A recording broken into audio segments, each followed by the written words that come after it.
Tell me, who do you trust? Who you trust? Do you trust? Do you trust? Do you trust? When the whispers grow.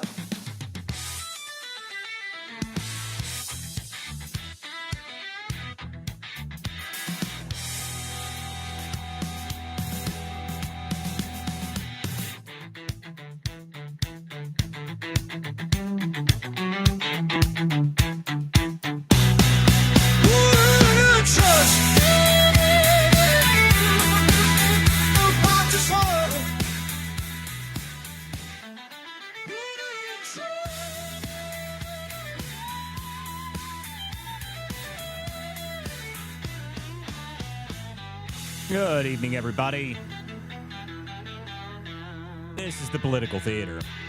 Thank you guys for joining us this evening. We've got a different co-host this evening because my friend Trash Discourse, as the normal co-host of the show, is busy. Apparently, he has some issues with his vehicle. So we've got Jack Tron up here to help us go with the show this evening. But thank you guys for showing up anyway.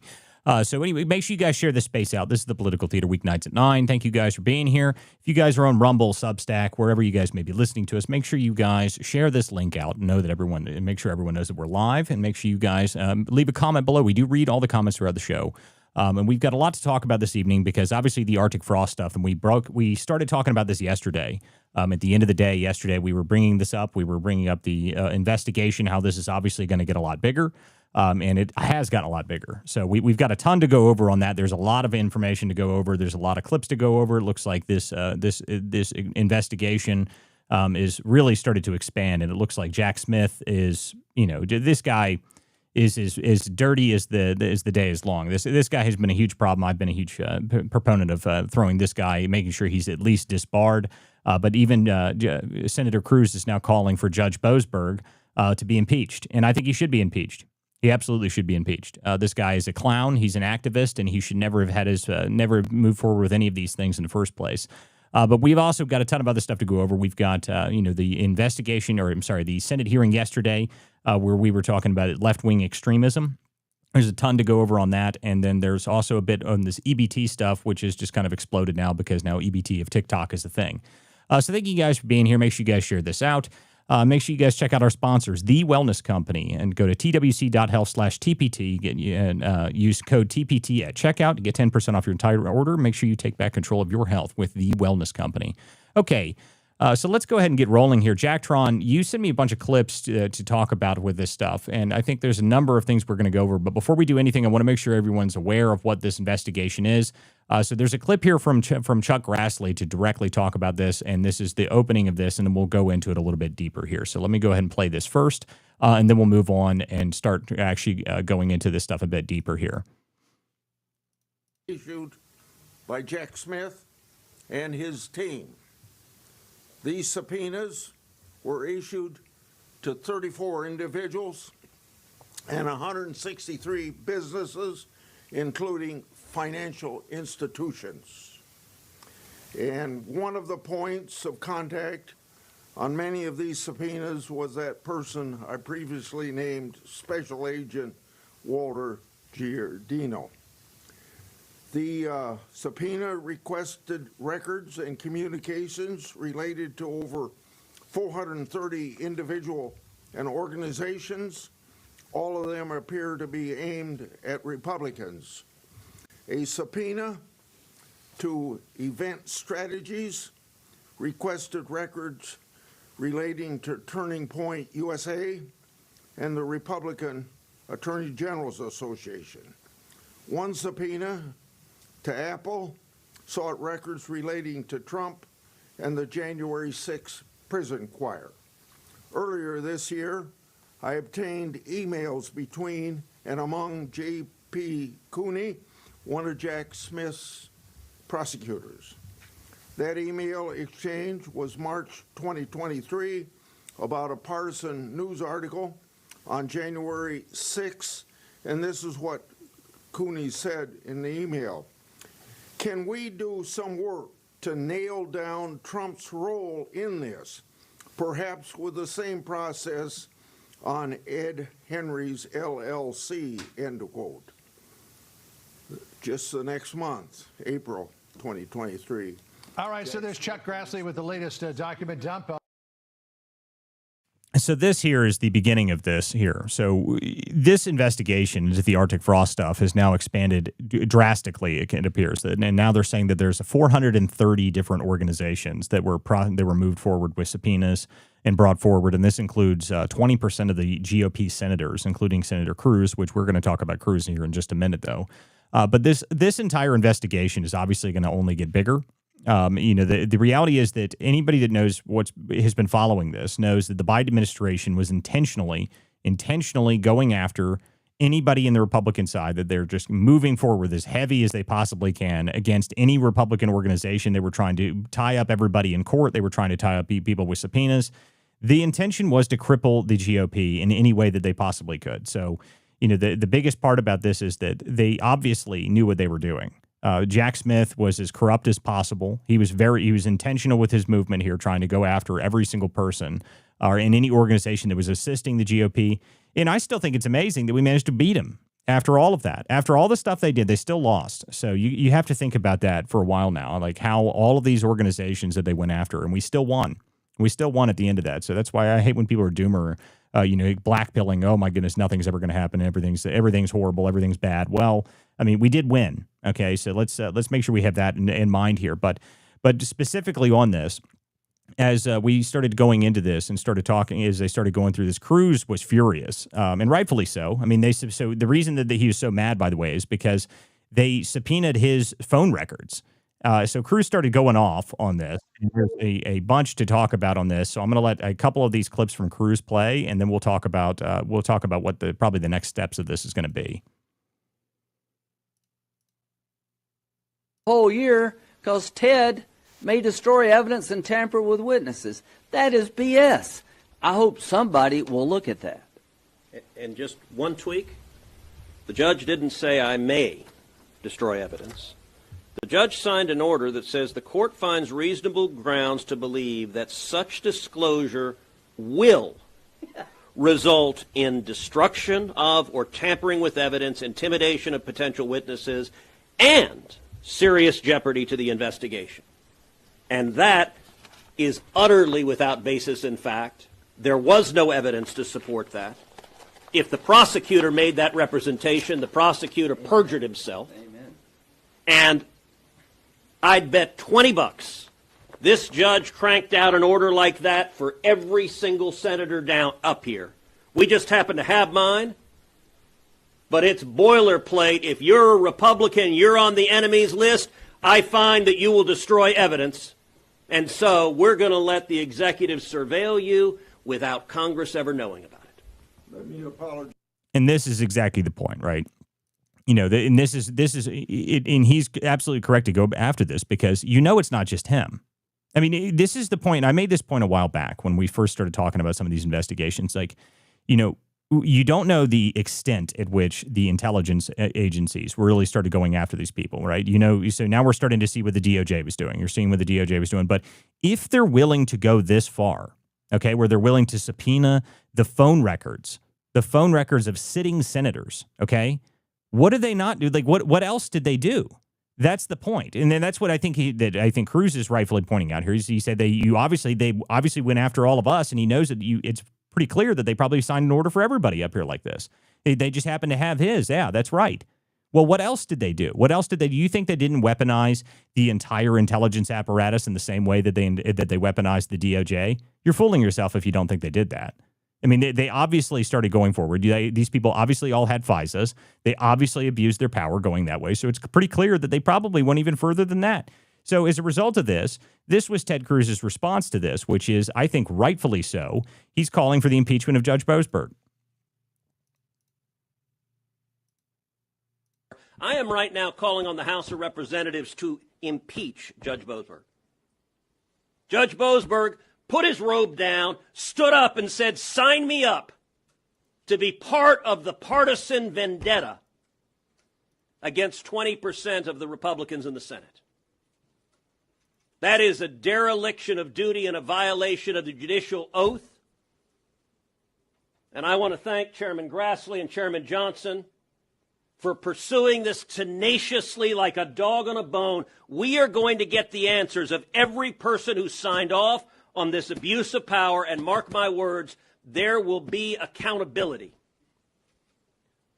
for these zealots who wanted to corrupt the Department of Justice and corrupt the judiciary in order to try to attack their enemies list. And I like that he uses the word enemies list there, because obviously, if you listen to the left right now, the left is screaming that Kash Patel, that, oh my goodness, Kash Patel is going after his so-called enemies list. Well, I mean, the reality is that everything that they're claiming that we're doing, all of this weaponization, is what they were doing already. Okay, like they were the ones going forward with weaponization. It's not us that just decided to weaponize the Department of Justice, which is why there has to be accountability for it. There has to be, people must go to prison because they can't be allowed to do this stuff again. They can't. I mean, if you don't have accountability, they will do it again. They will. They don't care. I mean, this is the problem what happened in Trump's first term, right? Trump's first term, when they went after these people, so that, the Crossfire Hurricane stuff comes out and they prove that this is all fake and all this happens, but none of those people went to jail. None of them did. In fact, most of the people that were involved in the Crossfire Hurricane stuff, they got big settlements out of the DOJ during Biden's term. Big settlements out of the DOJ. So they didn't actually have any accountability whatsoever. So, if you think that you can't go after these people and actually pursue them, they actually need to be prosecuted. Every single one of them have to be. There's no question about it. And Jack Tron, chime in whenever you want here. The deal is that these people all are as corrupt as possible. They used whatever lever of power they wanted to try and go after the president, go after organizations associated with the president, and their intention was to cripple the GOP and cripple their ability to do anything because they thought they were going to lose the election, and it turns out they lost the election anyway. So, they lost the election anyway, and the reality is they never thought they were going to lose. They never thought that they could lose. They didn't think it was possible. So that's why this all happened in the first place. Go ahead, Jack Tron.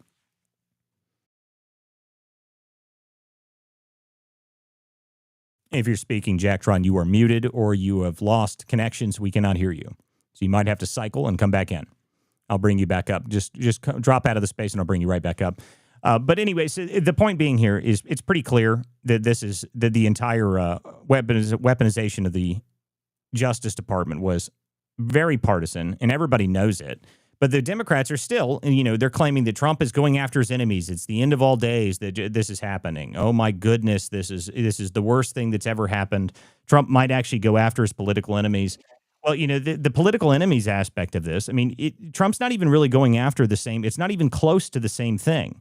Okay, it's not even close. Like they were prosecuting their direct political enemy. Their current political opposition is who they were going after. Okay, so that's who they were going after in the midst of this. Trump was running for president. Okay, but now he's going after the people that they were part of it, the corrupt prosecutors that were part of it. It should go higher than this. It should. And then, I've even seen some people say that they might indict Obama. I don't know. Maybe. I think it's going to be pretty difficult to indict Obama. Just because he was the president, and they're going to use the same sort of arguments, saying the illegal immunity. He was, maybe he was claiming that he was defending the presidency, defending the country. Who knows? It sounds to me like that'd be very difficult to actually move forward with. But I will say that it may be possible.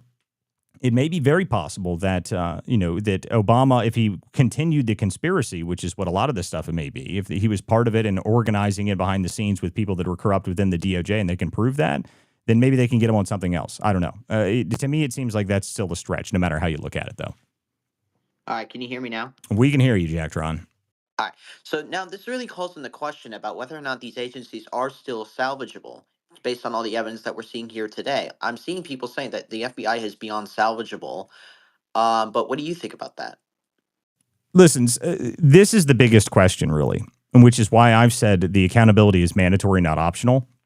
If you're going to have any trust in the FBI, and then I've mentioned this many times on this show before, that I have never been somebody that trusts the federal government, okay? I don't trust them. I think that there's lying, that it's full of incompetent people that most of them shouldn't have a job anyway. But the general sentiment amongst the population of the United States did not think that way, okay? And we need to get back to the opposite direction of that, which is you have to have it. You have to have some people that trust the FBI or trust law enforcement in some way, because if you don't, then you don't really, no one's going to trust the federal government, okay? So there needs to be some sort of salvaging of the FBI. Now, is it possible? I think it's possible. The only way it's possible is by doing what Kash Patel is doing, which is rabidly pursuing violent crime. I mean, they're going after violent crime in every way that they possibly can. They're trying to actually do what their job is supposed to be instead of acting like partisan idiots. That they're just pursuing their political opponents. Now, is it possible to fix that? It's difficult to say. It really is difficult to say. I mean, it's challenging to be able to determine if you're going to be able to save the credibility of the FBI. But I think it would be a better thing for the country if we can get back to the point where people like me are the only ones who don't trust the FBI, while the majority of the population actually still believes that they're good at their jobs and that they're competent and that they're useful. Because no one trusting federal law enforcement is not a good thing for this country, and it doesn't matter how you cut it. No, 100%. If you don't have a justice system that you can trust, then you don't have a country. That's exactly right. And that's the point, really. So as this continues to expand, though, we're going to see a lot more of this, obviously. And they're slow rolling this. Okay. So the one thing that we have advantage with right now is that, the Trump administration knows how to politically play this, which is what they're doing now. They're politically playing this, so they're going to slow roll this stuff. They're going to slowly use it, and they're going to dump it out, and it's going to be the most politically damaging way to use it, which I think is smart. Okay, like if they're going to open the door and do all this crazy stuff, then you better use it properly in political way. So they're going to be able to start linking people to it. You're going to see more investigations start to come out. That's a good way of this happening. I don't see any problem with that, and people might want to complain about that, but I don't think it's a bad thing to actually to use this in a political way. I think that's probably the best way to play that. But in terms of, how far this investigation is going to go, I don't know. And the real question is who's going to flip? That's the real part of this. If you imagine if someone like very close to Jack Smith, his direct personal aides or something, is already flipped, and they're saying that they have whistleblowers already. Remember that. So they're saying they already have whistleblowers. So I don't know. I mean, if you have whistleblowers coming out, then maybe you start to see stuff happen pretty quickly. This investigation is only going to get bigger. I mean, if you guys haven't gone to the actual Senate Judiciary report that they put out, they're showing all of the different subpoenas, 197 subpoenas for 430 plus entities. The intention was obvious that they were trying to do this so they could go after anything that has to do with the GOP, so they could hurt their electoral chances. That was obvious. But they never thought they would lose. They never did. They were convinced that they would win. And it's pretty amazing to see how far this is going to go. And I want, the deal is that with all of the attention they've put on it, though, you absolutely have to have people go to prison. You have to. You can't have it any other way. Okay. You can't show everybody what's going on here. You can't show people how corrupt it really was and then not get actual, you have to have vindication. You have to. It's mandatory. Yeah, I mean, if you also want another example of how far these things went, Ed Corrigan, as you know, was investigated through this, but not just him. They also went after his brother. They subpoenaed his bank records for it. I mean, what exactly did Ed Corrigan's brother have to do with anything going on with the Trump investigations? The answer was nothing. So yeah, Walter is right. This was not about it getting justice at all. This was just about eliminating your political opponents. And so it's going to be very interesting to see how the left is going to be responding to this. Like, I'm already seeing some reports like our favorite journalist. So who do we always go to if we want to know what the deep state is thinking? That would be our favorite journalist, Ken Delanian. And he's already going out there and saying like, oh, well, there's no evidence for this. Like, this is just a stretch as far as we can see. So that's their reaction so far, which tells me that they are definitely trying to make this story go away, make it seem like it's nothing. Well, they're going to try anything they can. They're going to try anything they possibly can to make this go away because they know how bad it is, and they know how bad it is. They know that they're screwed on this. They're going to desperately attempt to get away from it any way that they can. So whether or not they manage to, I don't know. I don't think so. Because the amount of attention that the Trump administration has put on this, and just think about the way that they've slowly moved through this, okay? They've gone from what Tulsi released, and that was like the first initial wave of some of this stuff, and it just slowly moved more and more and more and more, and there are more investigations opening up slowly, more and more and more and more. And, this newest thing with sitting senators, proving that sitting senators had their phone records tapped, you're never going to be able to get sitting senators to back off on that. Okay, like they're not going to back off. They're going to be furious about that forever now. So, the deal is that senators have the opportunity to sit there and immediately call for investigation and use all the levers that they can. And I think Senator Cruz is pissed, and rightfully so. I mean, of course he's pissed. You subpoenaed the phone records of a sitting senator. You should. I mean, that's crazy that it happened in the first place. But that doesn't. What about all the different political organizations that they went after? I mean, the Trump administration. I mean, not just the Trump administration, the Trump organization. By the way, you have to think about what they did to them too. The Trump organization, they shut down the bank accounts for 200 plus of the Trump organization's bank accounts all at once. They debanked them all at the same time. So, that is another wave of this. And these private institutions are going to sue. There's a bunch of people that were screaming about there was something going through the DOJ that there's a possible $250 million settlement that Trump was going to get. And they were, oh, my God, this is super corrupt and whatnot. And my comment on that was pretty simple, was that, I don't think that Trump himself cares about him getting money out of this, but the Trump organization should. Like the Trump organization, how much money they lost because of the investigations into them, if they prove they're all fraudulent, yeah, they should definitely get restitution for that. They should sue the hell out of the government. They should win. My comment was whatever bank that debanked them, they should sue that bank, which I know they are. And my guess is that the Trump organization will own a very large portion of that bank as a result of that. So, this stuff is only going to continue to ramp up. It's only going to continue to get worse for them. And the Democrats are very quiet about this. You notice they're not talking about this at all. They don't want to talk about this. But the deal is that they don't have any control over the media anymore, so it doesn't matter. They can't hide it.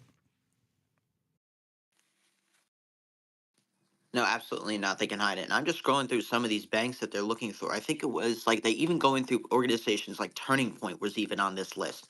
And I've already seen like a couple hours ago, Trump put out a post saying, never forget or this will happen again. So I know that he's going to be putting a lot of pressure on Pam Bondi to make sure that there are people who are arrested for this. Now, here's the exact Ken Delanian post. He said he referred to Chuck Grassley, said, has yet to produce evidence that, quote, Biden DOJ did anything improper in investigating a plot amongst Trump supporters to overturn a fair and free election, or that Biden had anything to do with the investigation. Well, I mean, in a sense, I think in the last part, he's probably right. Biden probably didn't have anything to do with the investigation, because he was dead. So it was probably just the people around him, like Garland and Lisa Monaco and perhaps, Mayorkas, were the ones who were really behind this. Yes, that I think is accurate. And there's another way to talk about this, too. It's pretty funny. Everybody notices right now that Obama is like everywhere. Everyone sees this, right? Like Obama's like he's discussing everything. He's on every political, he's on every political ad for the Democrats right now. He's stumping for Abigail Spanberger. He's doing all this. I find it very funny that Obama is the one out there doing this.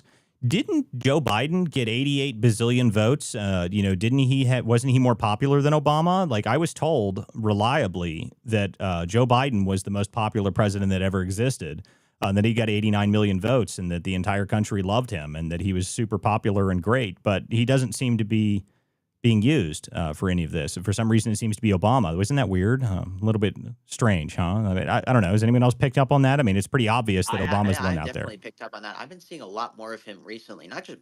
And it seems like he's trying to get out in front of the stories again. Is the way I've been interpreting this.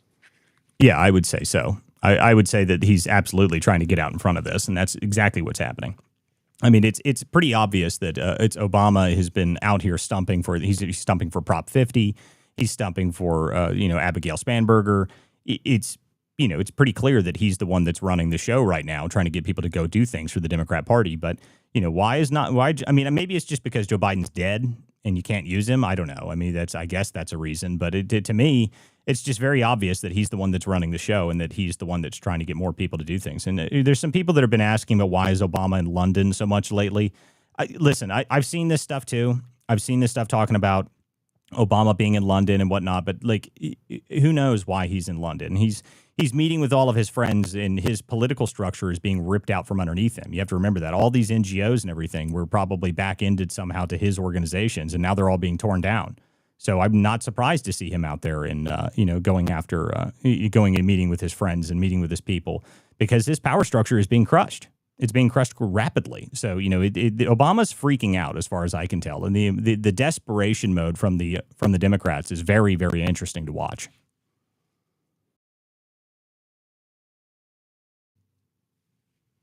Okay, so we're going to move in here to a little bit of the stuff from yesterday. So at the end of the show yesterday, by the way, guys, make sure you guys share this space out. This is the Political Theater Weeknights at 9. Thank you guys for being here. My co-host Trash Discourse will be back at some point this evening. I have not seen him this evening yet. He said he was having car trouble, so he'll be in eventually this evening. But we're going to move over to some of the stuff we were discussing at the end of the day yesterday, and this is specifically the all of the investigation or the Senate hearing on left-wing extremism. And Michael Knowles had a bunch of really good clips to talk about this. But before we even play any of that, I want to really kind of set the stage for this, because there was a clip that came out from a woman named Jennifer Welch, which we have played on this show before. She is, I don't know, Skeletor. She's terrible. I mean, this woman's awful. She is, she looks like a bird. She talks like a extreme, the most extreme leftist you can possibly imagine in every possible way. But she today, or when was this? Was this yesterday? Yes, this was yesterday. So this is what her comment was, talking about far left. What the Democrat Party should be doing now, and I think this is ridiculous. But I definitely want to play this here, so I'm going to go ahead and show this here because this will set the stage for the whole extremism part. Finally, if you think this Zoran thing is happening just in New York, and you think people are waking up only in New York City, you're mistaken. Look at this clip of a wine mom at the No Kings March. Play the clip. Whatever his name was? Charlie Kirk, ma'am? Yeah, him is horrible. Horrible. Charlie Kirk is horrible? Yes, I'm glad he's not here. You're glad he's dead? Yes. Why would you say something like that, ma'am? Because he was horrible on the campuses, the college campuses. Horrible person. You know what? I do the exact same thing. Well, would you be sorry. glad if I would die? Maybe. I'd have to think about it. You should be ashamed of yourself. Be ashamed of yourself. Your friend just said she'd be happy if I died. I think we need to. So listen up, Democratic establishment. You can either jump on board with this shit, or we're coming after you in the same way that we come after MAGA. Period. Stop taking AIPAC money. Go on an I'm sorry I took AIPAC money atonement tour if you want to stay in power.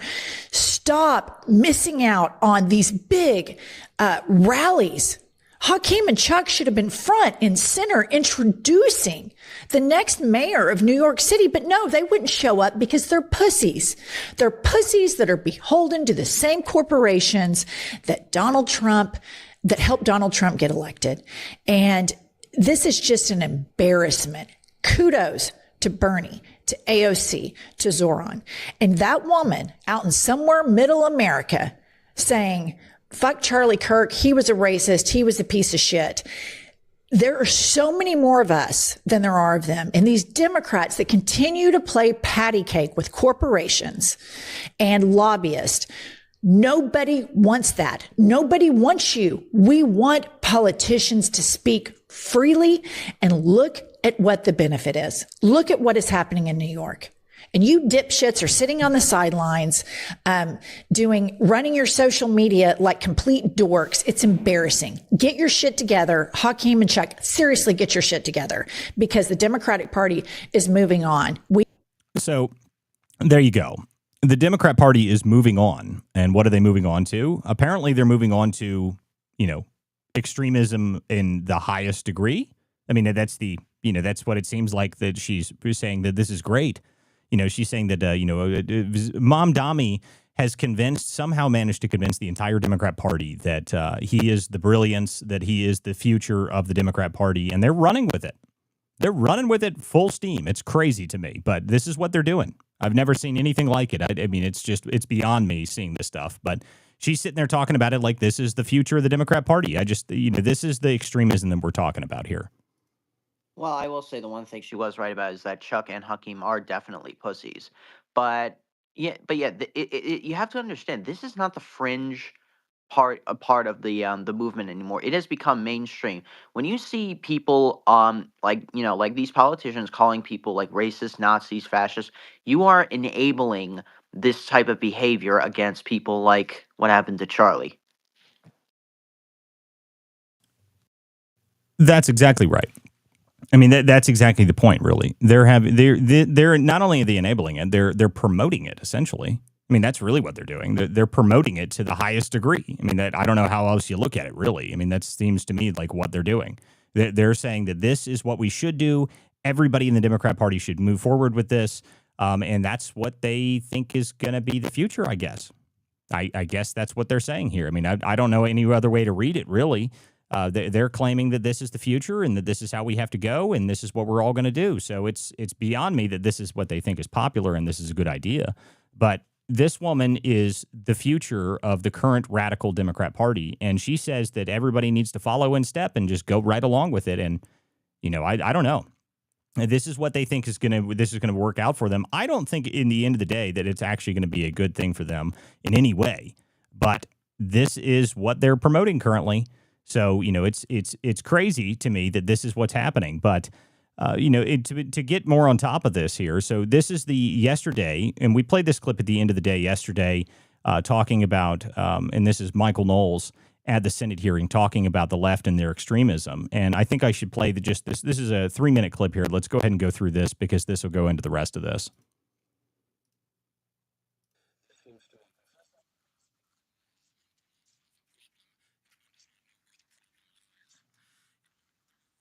Charlie Kirk by a leftist assassin, I am gratified to see that at least some members of our federal legislature are now confronting the consistent and escalating pattern of left-wing terrorism in the country. Lest I be accused of partisan invective, on September 23rd, no less an emblem of American liberalism than The Atlantic magazine published an article citing a recent study from the Center for Strategic and International Studies, admitting that the left is more violent today than the right. Less honest liberals, including members of Congress, continue to deny this fact. Democrat Congressman Seth Moulton, for example, reacted to Charlie's assassination by blaming the right. Congressman Moulton claimed that 3/4 of political violence in the United States comes from the right, while only 4% comes from the left. That claim struck me, as it probably does many of you, as suspect. So I looked into just a few recent examples that came to mind of prominent left-on-right violence. The Covenant School Massacre in Nashville, in which a trans-identifying shooter murdered Christian school children after outlining her ideological motivations. According to authorities, there was no ideological motive there. Go figure. The Black Lives Matter riots, overtly leftist demonstrations that left dozens of people dead and over $1 billion worth of property damage. Likewise, those fail to show up on registers of left-wing political violence. Even an attack by Antifa that targeted me personally, as well as conservative college students for our political views, appeared in official records and data sets as nothing more than obstructing law enforcement. It turns out the left commits relatively little political violence when you don't count the political violence that the left commits. I am here today to speak about that single illustrative incident. On April 18th, 2023, I was invited to participate in a debate at the University of Pittsburgh on the topic of transgenderism. Before the debate, several hundred left-wing protesters gathered outside the Student Center, many dressed uniformly in black with face coverings. They lit the street on fire while burning me in effigy with a little Hitler mustache painted on my face. All because I hold the view, as most Americans do, that men cannot become women. Buildings in the area were placed on a soft lockdown. As the Pittsburgh Bureau of Fire put out my burning effigy, an Antifa operative named Brian DePippa, hiding behind his wife, Crystal, rolled 2 smoke bombs under police barricades. Attendees scattered while demonstrators chanted, "Fascists go home." DePippa then threw a lit firework into a group of police officers protecting the building. The explosion injured several officers, including severe and life-altering injuries to a female officer. So there you go. There is Michael Knowles talking about this. And he was describing the incident that he had with Antifa many years ago. But that's just the beginning of it. I mean, it's obviously gotten a lot worse. It's not gotten any better, that's for sure. And guys, if I'm having... go ahead. Sorry, I didn't mean to cut you off. No, you're fine. Go ahead. Name me one leftist speaker that has had to deal with anything remotely like that before. You won't find one because this is exclusively against the right. Because these universities are completely captured by leftist activists, and they brainwash their students into believing the kind of things that motivated the assassin who took the life of Charlie Kirk. These universities are plagued with this toxin of the woke mind virus, as Elon would put it. Yes. I mean, there's no, and this is the point I bring up a lot, that there's not any commentators on the left that has this problem. By the way, guys, am I having any issues with, are you guys hearing audio crackling, or is it just me? Like, is it, Jacktron, can you hear audio cracking when I'm talking? I can actually. Okay, yeah. I don't know what's going on. I'm having some sort of issue. Hold on just a second. Let's see if I can fix the problem here. Sounds like it's the microphone. Yeah, I know. I don't know what the problem is. It's driving me nuts, this. Let me see if I can fix it.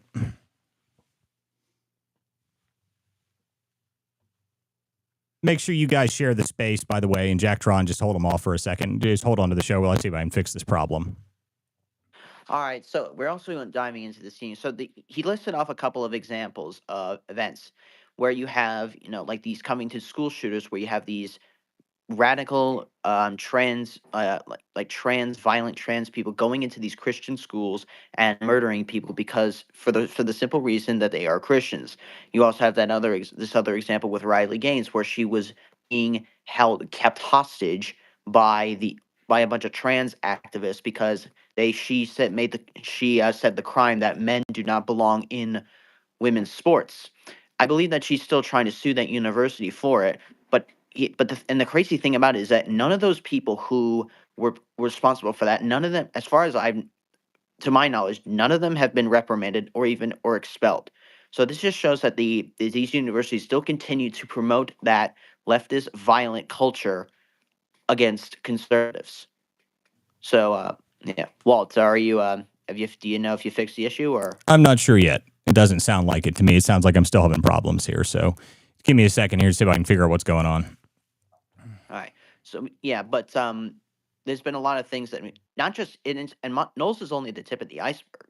You can also see like plenty of examples of Matt Walsh, where Matt Walsh has said that he has had to move several times because he's had these crazy trans activists showing up at his house in the middle of the night, and even showing up to places where he and his kids are.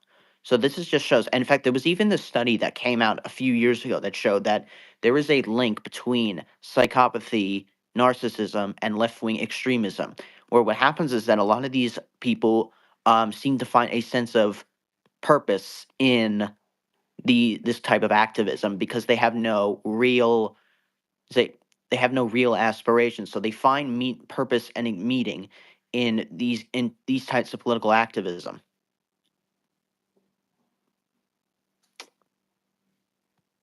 All right. Well, is the issue still persisting?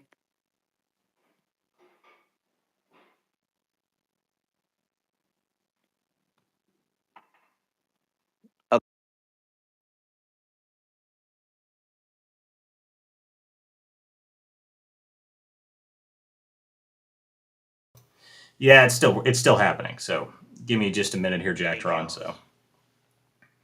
Right. Walt, are you back? No, I've got problems with it. I just restarted the system. So give me a second here. I'll come back in a second. Right. Do you want me to go into the second clip where Michael Knowles talks about Jay Jones? Yeah, that's actually perfect moving into that. So go ahead with that. All right. So what's going on is that Michael Knowles brings up this point about how Jay Jones has been still. So as we know, Jay Jones is the guy running for Attorney General office in these.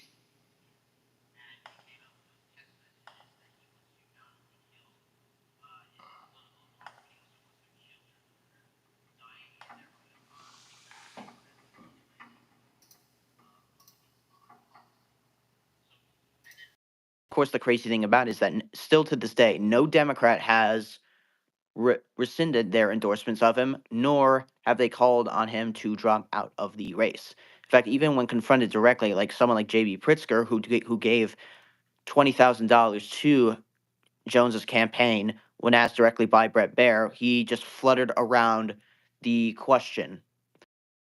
So that just shows that this is something.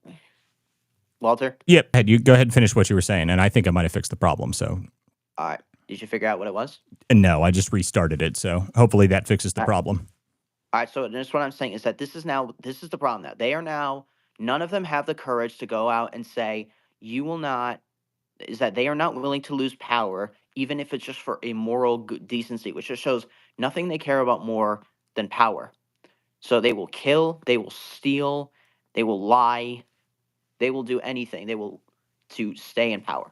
That's absolutely true. Okay, so I think I might fix the problem. I just had to restart it though. So sorry about that, guys. We had a bit of an issue with technical problems, audio problems, but it looks like we may have fixed the problem. So this is the clip that he was talking about, and I believe this is the one that you had saved, right, Jacktron? Yes. Yeah. So this is a clip from Michael Knowles talking about exactly what he was just talking about there, which is exactly true. So we have to self-examine. We have to be introspective. And, I can't help but think of a line today. Jay Jones has the vision, commitment, and integrity to keep families safe and make sure every Virginian gets a fair shake in the justice system. I'll be working every day to ensure Jay wins this race. That's the endorsement of Senator Booker for a man who would seek to be the Attorney General of Virginia. This is a man who, if people have not been reading the news, has called for a Republican to be murdered, for his children to be murdered, for the children to die in their mother's arms in order to persuade the Republican to change his policy views, and a man who says that he would urinate on the graves of multiple Republicans. Senator Booker, in this spirit of introspection, is standing by this endorsement. So I suppose I would invite, well, perhaps I should have looked, because Senator Booker has left the room, and I think I can guess why. Senator Booker, I think, should practice what he preaches, because this is the kind of moment. You cannot have a professor who wants to teach students and is going to desire to kill half of them. You certainly cannot have law enforcement officers who would engage in this kind of violent rhetoric against half of their constituents. So long as anyone stands by an endorsement such as that, their words are meaningless. They are shedding crocodile tears on the topic of political violence. And that's exactly right. And this is the point that we've been making here, that, the deal is that obviously you have a problem when you have someone like Jay Jones running. But this is why we played the previous clip, though, of Welsh, where she's sitting there talking about this, where she's saying, well, it doesn't matter. No, it doesn't matter. I don't care. More of this, actually. Make sure you promote this. Make sure you endorse this. And that's what they're doing. Okay? I mean, that's what they're doing. They're not backing away from it at all. They haven't backed away from any of it. As far as I can tell, Jay Jones hasn't lost a single endorsement. Nothing has happened to him. Nothing has changed. Abigail Spanberger hasn't moved away from him. None of the Virginia Democrats have. I love that he said Cory Booker got up and left the room. So Cory Booker left the room rather than have to answer the question on whether or not political violence is okay. I mean, this is pretty amazing stuff, really. I mean, they don't care. It means absolutely nothing to them. And it looks like we actually have our co-host here now. We've got a couple of people that we're going to bring up here on the show. We got the Chief from LA Chief here, and we have Trash Discourse now has arrived. So, but yeah, I mean, this is the point, though. I mean, they don't care. They are moving 100% into this now. So they're saying this is all what they want to move forward with. They're good with the political violence. It means nothing to them. They don't care. I don't know if they think this is actually going to work out for them, but I think they are convinced that it is. And Trash, welcome to the stage. Sorry about your car trouble, bud. Yeah, no, I appreciate it, man. Sometimes life comes at you fast. You got to get things, you got to do what you got to do. So actually, I got it done about an hour quicker than I anticipated getting it done. So I guess silver linings. How are we tonight? We are doing just fine. We're already having audio issues as normal, but that's okay. So we are rolling right along. We went through the Arctic Frost stuff when we first opened, and obviously there's a lot more we can get into that. But we opened with that and went through. Did you see Senator Cruz's comments on that? So we talked about that, and then we moved into the Senate hearing yesterday that we had. We discussed at the end of the show yesterday. So that's where we're at now. Yeah, absolutely. So you guys went through the additional information. I know I saw Ted Cruz's statement on this. Obviously, I have that saved, and you went through. I went through a little bit today, so I don't want to rehash everything. Also, what Catherine Herridge put out about 6 hours ago on this, how it expanded 400 plus targets. It's crazy stuff. So I'm assuming you went over that. Yep. And And what are you about to get into? Because I have some funny stuff too. Well, we do need to get into some funny stuff because we're covering some pretty heavy topics. But right now we're talking about the extremism. When we have the chief up here on stage, so I definitely want to make sure we get into this a little bit deeper. So, well, we just played the 2 clips of Michael Knowles. We played the longer one where he was explaining that, essentially the left doesn't categorize their left-wing violence because they just don't talk about it and they claim it doesn't exist. They use their friends in the institutions to write the studies for them, so that way they don't have any problems. That way their studies don't show up and we don't show up. So that's how they play that out. So, but fortunately, I don't think that's going to happen anymore. I think we might actually get real data. Like, imagine if we really did get real data on this stuff, though. That's what I'm waiting for. Like, if we get real data showing the wave of left-wing violence, if you start including all of the Antifa attacks across the country as part of left-wing violence, all of the attacks on political commentators and anybody of the sort, if they start including those in the data sets, you're going to see that number skyrocket. I mean, and everybody knows that's true. That's the other part of this. Everybody knows that's true. I mean, you can't tell me off the top of your head the last big right-wing violent attack that happened on some scale that matters. You can't. I mean, even though you can list 15 off the top of your head, you can list at least 15 off the top of your head for left-wing extremism. You can think of every single commentator that's been barricaded in a room or had to flee the campus or some other crazy event that happened. Those are so common now that people just expect them. I mean, they just expect them when they go to these events. They know that there's going to be left-wing protest and left-wing violence there. They know it's going to happen. It's that common. But there's none of that happens on the right. But according to the data say that, right-wingers are the most violent, evil people that have ever existed, apparently, which is it's just lies. It's just lies, and it's going to be amazing when we actually get the data on it. It's absolutely lies. And here's what's actually really what it comes down to, in my opinion. And they really have 2 choices to make, right? We know, especially with this current administration, all these cities that aren't reporting crime statistics correctly because initially there was funding attached to DEI and they didn't want to make certain communities look bad, and then obviously they really wanted to kind of thin out many of the police forces and replace them with people who are more ideologically aligned. Well, now we have I would argue a more law enforcement aggressive administration, obviously. But wasn't the first thing to do, if you were an honest broker in this whole scenario, that you were trying to strip yourself of this woke DEI crap and get back to actual real law enforcement, wouldn't you tell the truth on the statistics and then say, hey, okay, you're so pro law enforcement. We need funding for this, this, and this. Can the federal government help out? Here's the statistics. We're being overwhelmed. We could use the help. We could use the funding. And they would actually bring more money into the city. They would actually be able to bring those crime statistics down drastically and have safer communities and better policing. Or is it really everything ideological? And I know some people would say yes. I would say it's 50-50 yes. And so there's 50% of them that it's absolutely ideological. They would never bend the knee. They would never report a truthfully. Their grift goes on. Their platforms goes on. Their mayoral campaigns go on black justice and all this blah, blah, blah, blah, blah, all that crap that we've had to live through. But there's also another 50% that say, yeah, I'd probably do that. And so we could bring the temperature down very quickly if a lot of people just got honest about it. And it would start by reporting crime and statistics correctly and attaching funding to said accurate statistics and accurate policing and expanding your law enforcement presence and providing more training and bringing back or bringing in more talented people that are going to police the right way and get rid of the bad apples as much as possible. There's 2 incentives here. There's 2 carrots. Do you want to go with the DEI and appease your buddies and your socialist pals, or do you want to actually have law enforcement? And if you did that, you could turn around very quickly and you'd be a hero. But I don't think anybody really says this out loud, and they need to start saying it out loud. Well, there's another aspect to this, and I'm glad we have Chief on the stage. Oh, go ahead. And then real quick, if I may, look at Muriel Bowser as an example. Nothing hurt her politically at all. And she did exactly what I said in the former. That's right. Well, and here's the big thing that I want to point out to people, specifically on this crime statistics, and I'm glad Chief's on stage so we can actually talk about this briefly here, because, you have to think about these numbers, right? So go look at the cities like Memphis, Tennessee, okay?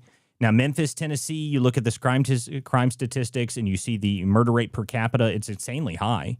It's very high. And you look at some of these other cities in red states; they're also very high. You know, that's why it was Gavin Newsom that brought it up at one point. He said, "Well, the murder rate in some of these cities is much higher than it is in L.A." Yeah, that's true, but what does that say about your numbers?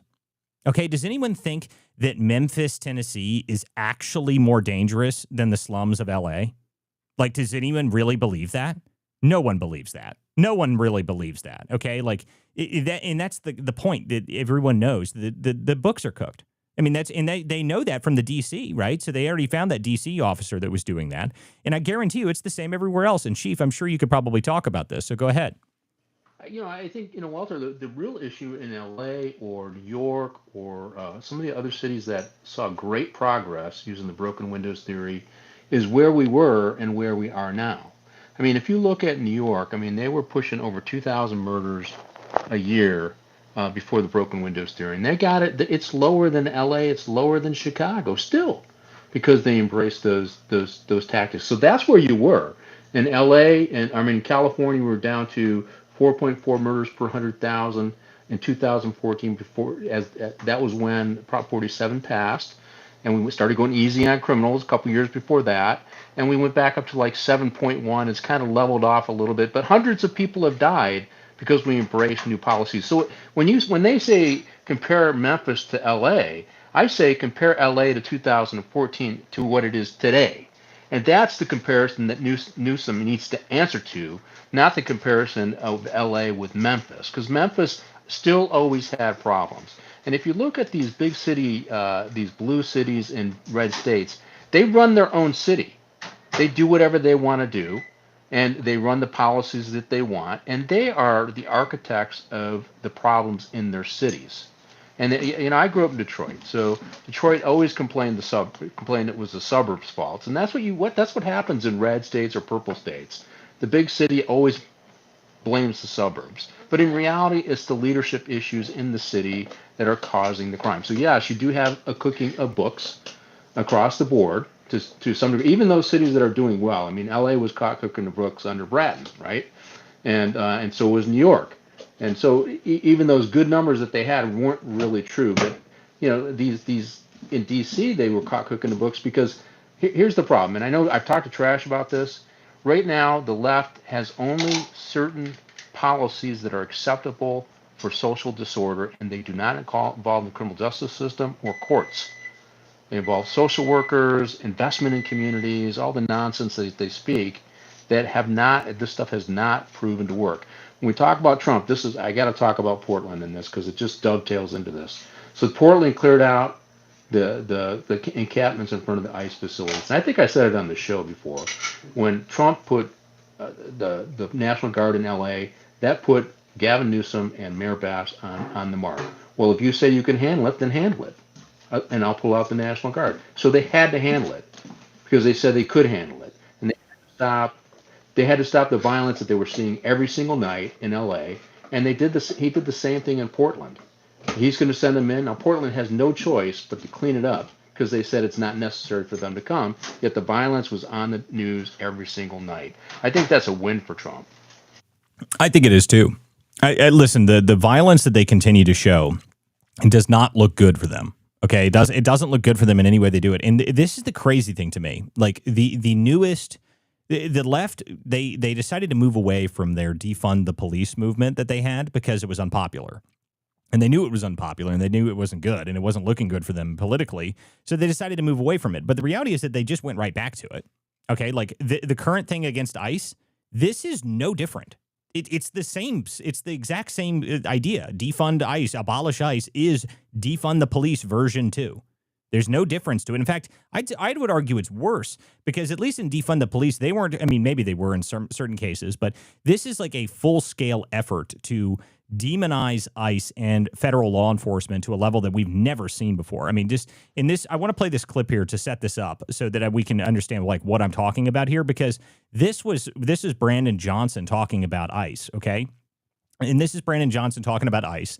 And this is just emblematic of how bad this is, this whole defund the police version 2. And this is a perfect way to talk about it because this is ridiculous. I mean, just listen to this. No one is going to convince me what the Trump administration is doing against black people and brown people can ever be justified. It is racist. When you have black babies being thrown in the back of vans, zip tied in the middle of the night, and masked men sticking guns in the faces of black and brown people, that is nasty, is vicious, is racist. Dr. King described it as an evil. Militarism and that formation is an evil. So, I mean, just listen to what he said there. So he said black babies are being thrown in the back of vans, zip tied.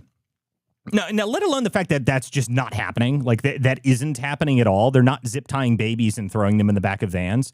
But just that kind of language is ridiculous. I mean, if you tell people that, and this guy's in a position of power. I mean, this guy is a mayor of a major city, and he is telling his constituents that the ICE officers that are doing their jobs enforcing legal immigration laws, that's what they're doing. They're only just doing their jobs. But what they're really doing is grabbing up black babies off the street and throwing them in vans. Like, what now? I mean, just this is craziness. But this is the kind of stuff that they're talking about. And you don't encourage better law enforcement and more people to actually operate in law enforcement in a better populace where everyone follows the law by telling them that the people that are enforcing a law, that those people are literally kidnapping babies and zip tying them and throwing them in vans. I mean, this is the extremism that I'm talking about, and this is the next version of the defund the police stuff. In fact, it's worse. Absolutely, Walter. 2.0 is exactly right, and I've been saying this for weeks or months now. And on my show, I talk about it. Listen, and they are worse. They are targeting. And they're careful to always say it's ICE, but you know what's going on though. FBI is involved. The federal marshal's involved.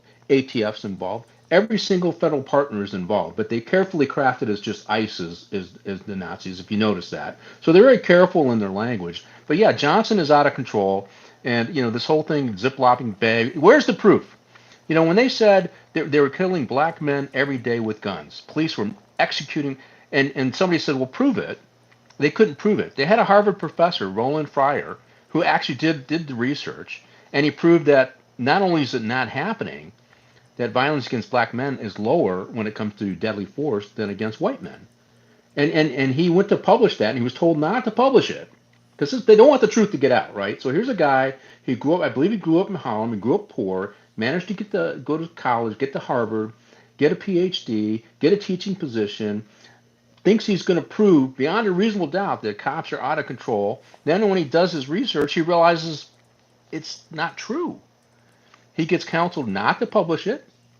He publishes it, and who goes after him? Who's the gal that was in charge of Harvard recently? She had to step down, Gay, I think. She was the provost, and then went after him and said that he sexually harassed a staffer. He was taken out of his teaching position for 2 years before that was proved not to be true, and now he's teaching again.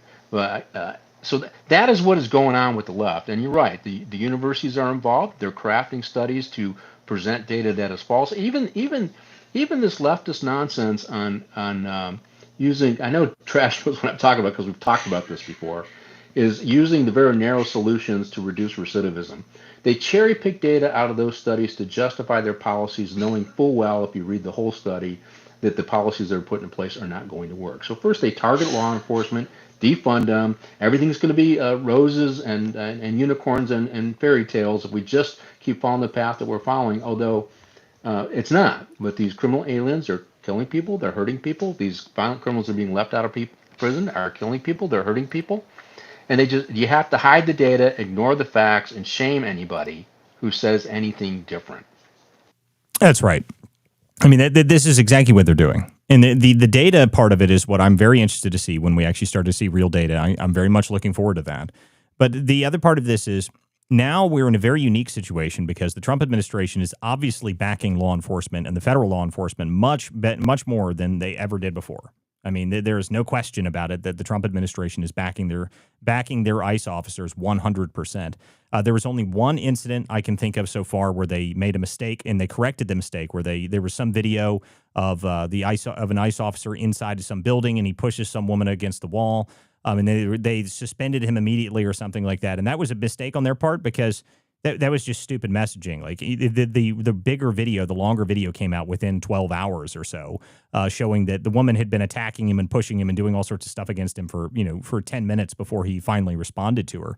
But the deal is, majority of the time, and they've been pretty consistent on this outside of that one incident, that they're willing to back their law enforcement. And that makes a huge difference when your ICE officers know that they have the backing of their superiors. They're not going to get in trouble for enforcing the law. And that's what needs to happen everywhere. There's a big case that was resolved today. I forget I think it was up in, I can't remember, maybe it was Chicago. They had a federal judge told the local chief of the ICE that he had to report every day to her after court hours to explain what they did that day. And it got overturned by the Seventh Circuit. So she was telling, well, you can't do this, you can't do that, you can't use less than lethal, and you have to be in my courts at 6:30 every day to explain it. And this was, of course, to handcuff ICE from defending themselves, and that was a big win. But I want to talk about the terrorism that you talked about, the counting of what counts as terrorism. And there's been a long tradition, particularly on the left, where they decided that low-level violence is okay when you're protesting. Well, it's not. It's not okay, and it should be counted. But when they talk about right-wing terrorism versus left-wing, they use a study that goes back to the 90s, and then they count all of the right-wing. And we still had the we have Eric Rudolph was running around. The Order had been active in the early 80s. The KKK actually still existed to some degree. There was right-wing violence still, but that has been suppressed, and it's gone, and it's long gone. If you just look at the last 15 years, it is a complete different picture, but they won't do that. They have to stretch it back. If you go into the 70s, there was a lot of left-wing violence in the 70s too. They're not counting that. They go back and pick the data sets that serve them, because Cato, I think, leans left. So they pick the time period that serves their purpose, and then they put that information out there.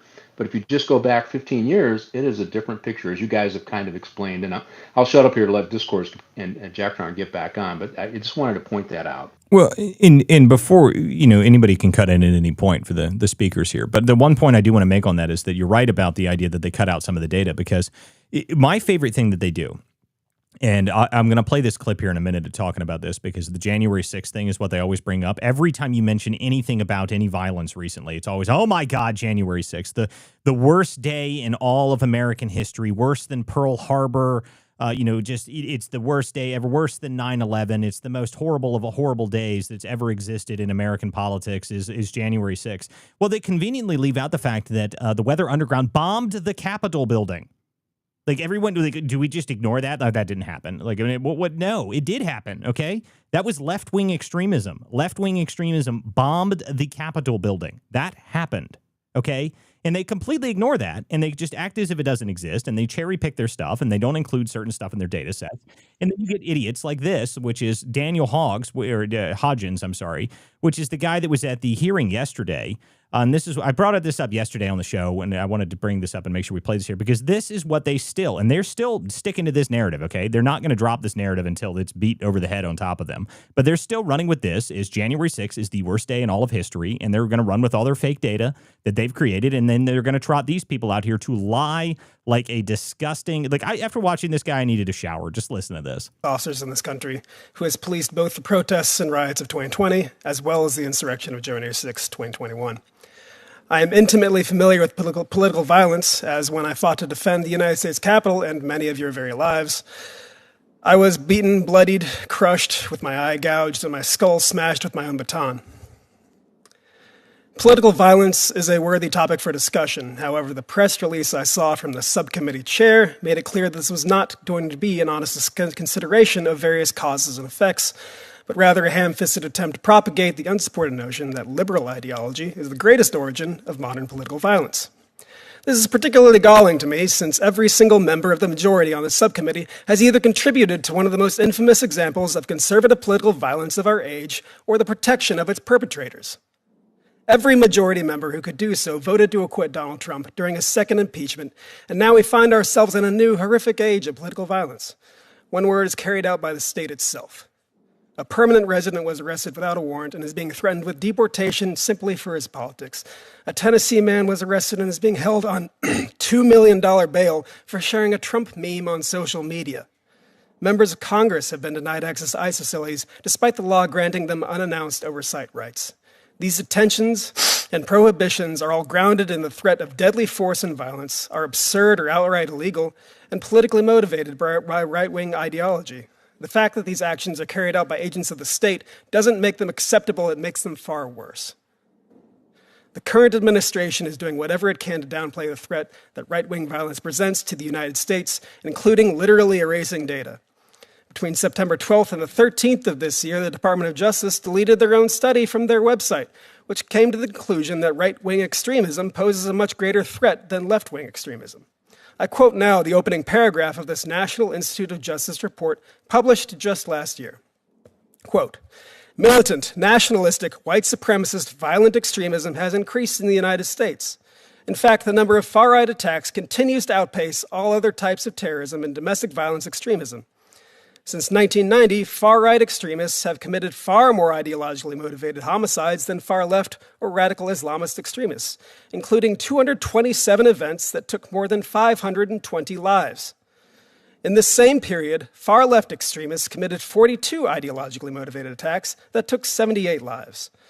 A recent threat assessment by the U.S. Department of Homeland Security concluded that domestic violent extremists are an acute threat and highlighted a probability that COVID-19 pandemic-related stressors, long-standing ideological grievances related to immigration, and narratives surrounding electoral fraud will continue to serve as a justification for violent actions. There will always be those who seek to further their own political agenda through extra-legal violence, and that is what law enforcement is for. But to reduce the risk of the population at large from falling into radicalization, the solution is simple. It's unfettered democracy. One of democracy's greatest assets is how, when unsullied, it provides a mechanism for everyone to have their voice heard. And when people believe their government speaks for them in some manner, then they're less apt to seek violent means to accomplish their political agendas. So make voting easier, not harder. Stop gerrymandering people into oblivion. Stand on the strength of your ideals, not the depth of your donors' pockets. Stop shopping for judges and start seeking ideas that withstand scrutiny from any political ideology. When you tell the people that an election was stolen from them, they will take up arms against their neighbors without a shred of evidence, I know. But if you tell them brilliant political rhetoric is their birthright and civic engagement is their privilege, they'll instead take up the book and the pen, and we'll all be richer for it. And when you, just so you know that this is the helmet that U.S. Capitol Police Officer Brian Sicknick wore on January 6, 2021, and he died the following day. The family member just got back that today. So there you go. Now, yeah, go ahead. Rip this apart. Yeah, I mean it's just one brief moment here. One, that was the most disgusting pack of lies that I have ever heard played. And this guy. Do you think this guy, he's a police officer? Yes, he commonly writes about the book and the pen, and the unfettered democracy, then the donors' pockets. These are the words that normal police officers use. Chief, you know lots of police officers. That's very common. That's very common language used by police officers on a regular basis. Yeah, no, he didn't write it. And just to clarify his numbers, because I think I know where his numbers came from.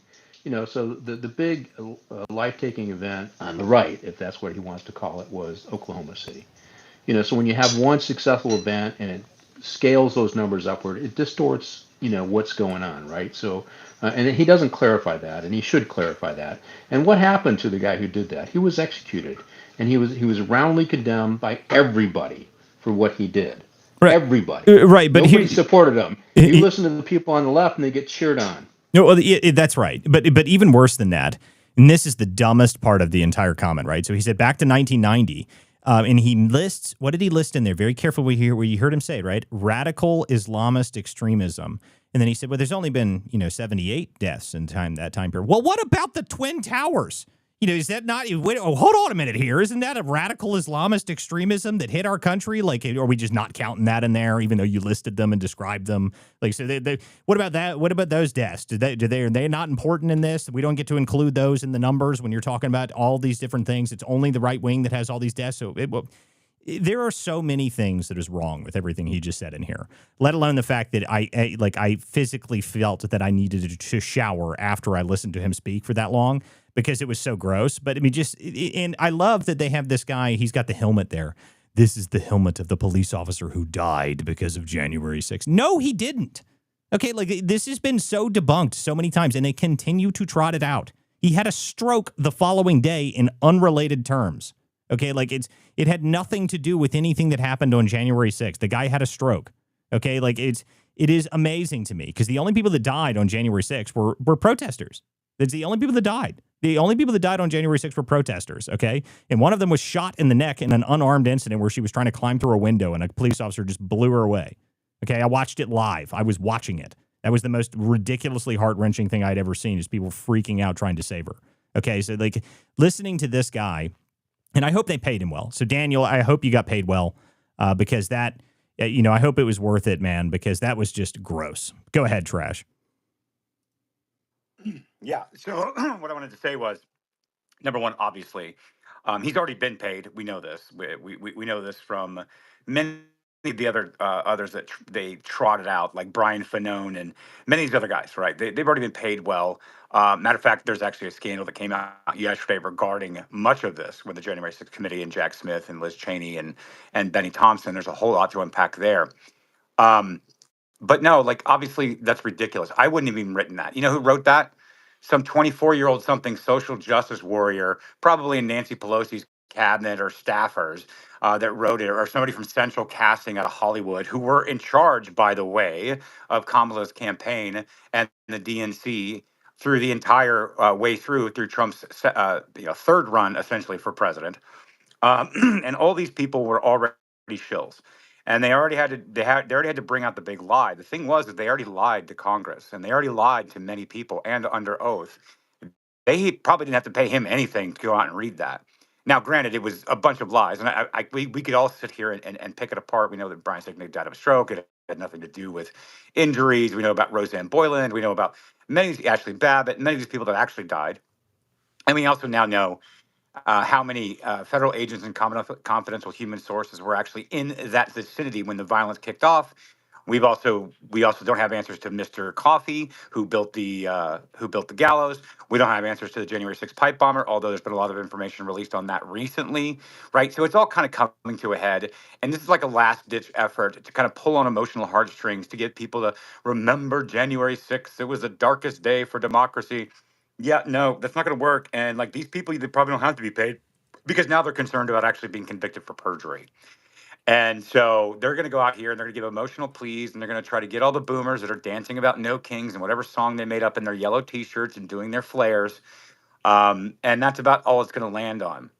But you played the Michael Knowles part. Did you play the hands up Michael Knowles part? No, I haven't played that part yet. If you send me that clip, I'll play that next. But I mean, but the big thing for this guy, fine. yeah. The point was, I'll just land it here. You're fine. The point is that there was a thing with Michael Knowles and this stupid Democrat idiot was like, do you support all the pardons for January 6ers? Raise your hands, and they all raised their hands. And he says, see, look at these Republicans. They all support even officer beating. And like, well, there was commutations and pardons. There wasn't just pardons. And like your question is bullshit. It's the same dramatic read crap that's being like basically recycled through this consultant machine that's also worried about being in trouble because they participated in the messaging and the lying and the perjury and everything else. That person should be ashamed of himself. I don't remember his name at this point. I don't even care. He should be ashamed of himself, and I hope he hangs his head in shame. And whatever they had on him or the money that he needed to pay for at the time, I hope it was worth it. Yeah, I mean, just watching but the best part is, and there's a couple people commenting saying like he had to make sure he read it off the paper because he clearly didn't write it, and that he had to make sure he got it exactly right. Like, yes, actually. I mean, he had to. Like, he had to sit there and read that verbatim because boy was it horrible. I mean, he just you can hear him shaking through it, and the visual on this is really worth watching. And I posted this yesterday because I was watching it live, and I was like halfway through it, I was like, ew. Like, oh God, dude, like, man, I hope they paid you well. Like, that is just disgusting. And maybe you're right. Maybe because this guy was on the January, he was on the Unselect committee. So maybe he has to continue to trot it out and continue to lie because he'll get perjured if he doesn't. So he's now married to it because he sold his soul a long time ago. That's possible. But regardless, at some point, dude, have a little bit of friggin' courage, man. That was the most shameless rant of just ew. Yeah, I hope he's ashamed of himself. I hope he goes home every night and cries. Like, I mean, that's just, if I was forced to do this kind of thing, if there is nothing you could do to force me to do that, actually. There's no way. I could never bring myself to be that disgustingly he knows everything he just said is all bullshit. He does. And you can see it in his face as he says it. And he's like trying to puff my way through. Oh, man, this guy, I mean, when he got to the section of unfettered democracy, like that's how you solve it. Make sure you make elections easier. Like, what? Like, I mean, it's just, come on, man. Come on. I mean, like, you don't even believe your own lies. And that is just really, really nasty to watch.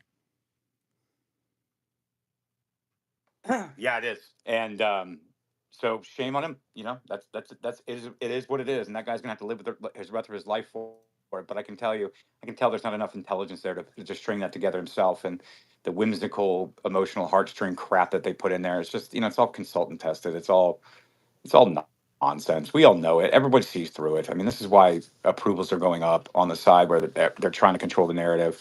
Legacy media is freaking out. They can't control this thing anymore.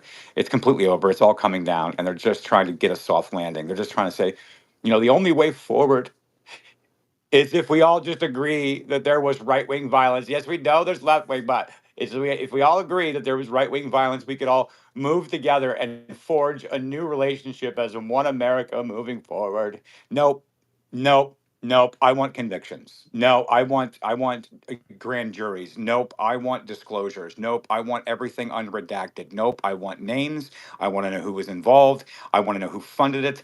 I want it all. We are not going to put it down. I don't care. And the public and the public vote and the Electoral College has told me that they want answers to this. So no, the more you trot this out, the more we're going to beat you over the head with a stick with it, politically, metaphorically, peacefully, of course.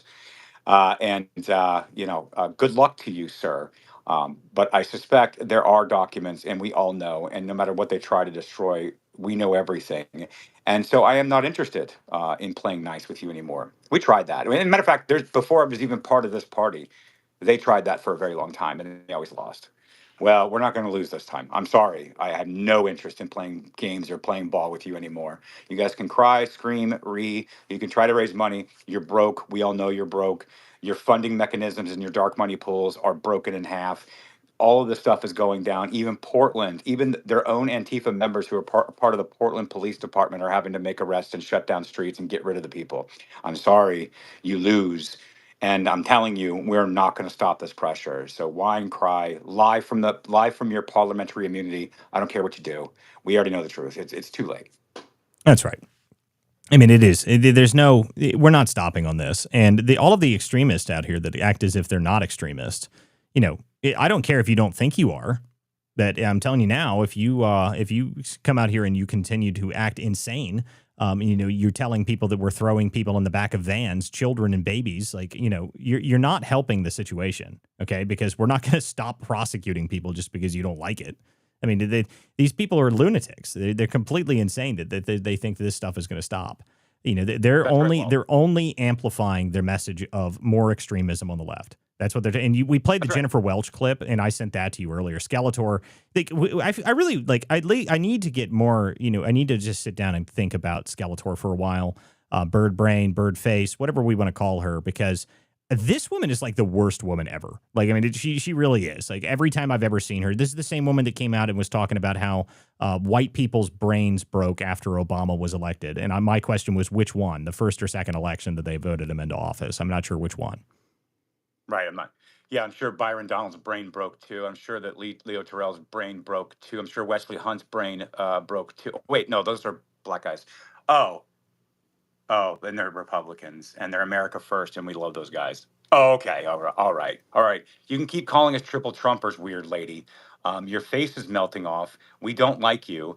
We know that you think it's going to work for you on the Democrat side. And this is what I said earlier. I rolled this out earlier. I saw that same clip and I said, And they said, oh, there's going to be such a problem when she takes national stage and MAGA's not going to know what to do. And I said, no, please, please keep trotting her out. Matter of fact, I would like you to trot her out, give her a bigger platform, let her say whatever she wants, because this is the final boss of Operation Let Her Speak. And please, just let her speak. Because I can assure you, you're not going to sway anybody on the Republican side with this, and you're only going to lose people on the independent, moderate, undecided side. Yeah. Because you're foul. You're a terrible person. Yeah, I mean, just so since we're going to talk about Skeletor for a little while here, this is another section of another clip from her talking about Riley Gaines. So just to see you, if you don't dislike her enough already, then this should make you you'll enjoy this.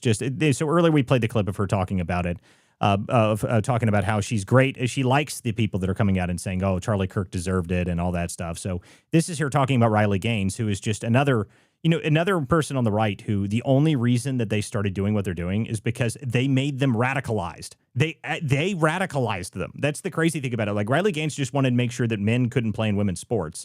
And then they turned into her essentially a right-wing commentator because what did they do? The first event she went to in California, they barricaded her in a freaking building. Like they held her a ransom. Like I mean, this is the reality of the situation. That was San Francisco State. This is how, matter of fact, this is how I actually got to know Riley a little bit. And when she was first making her way to X, she would come onto the spaces. I would invite her on and we would talk about this. It was at San Francisco State.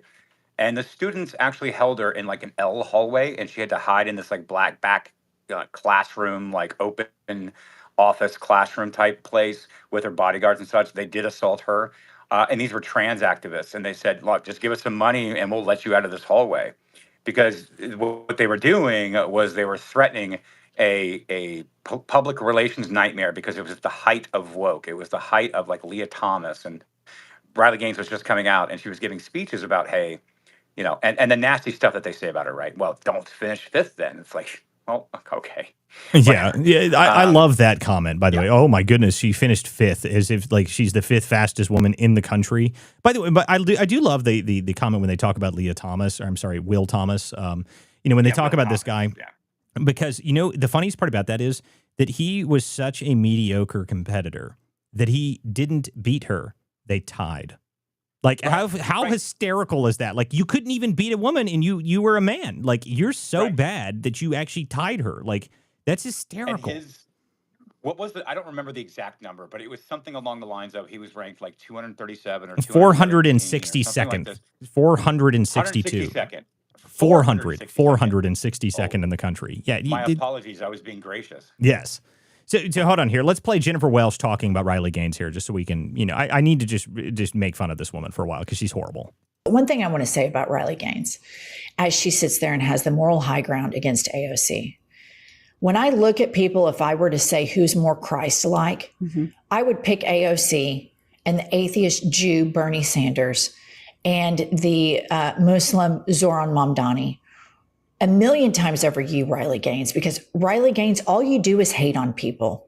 You are wound up like a cheap clock over trans people. You show them no grace, no compassion. You defend billionaires. You cheer and celebrate when children are zip tied. And then you have the audacity to get on television and try to lecture people who fight for the people that are suffering, that stand and put their arms around people that need sanctuary.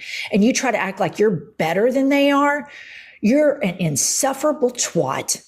Nobody likes you. And no matter what, you will always have been the dumb bitch that tied for fifth place. And the only place that you could get a job is at bottom feeder Fox News, you insufferable twat.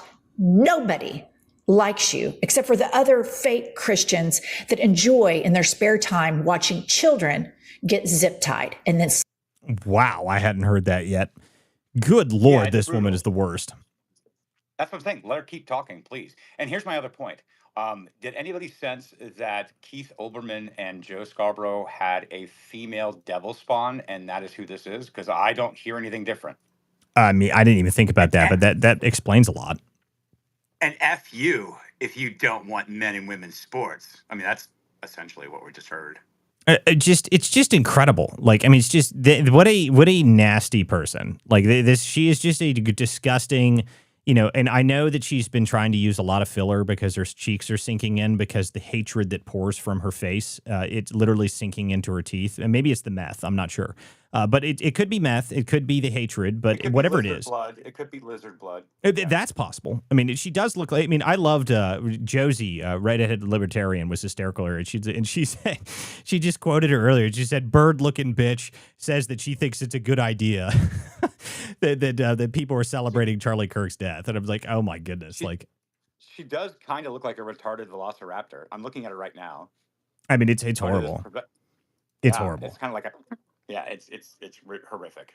But on a serious note, she's terrible. She's going to be a fly by night. And like this professional Zoomer account, which is the one that I'm responding to with 2.3 million impressions, says, I think people are underestimating just how her endorsement in 2028 primaries will matter.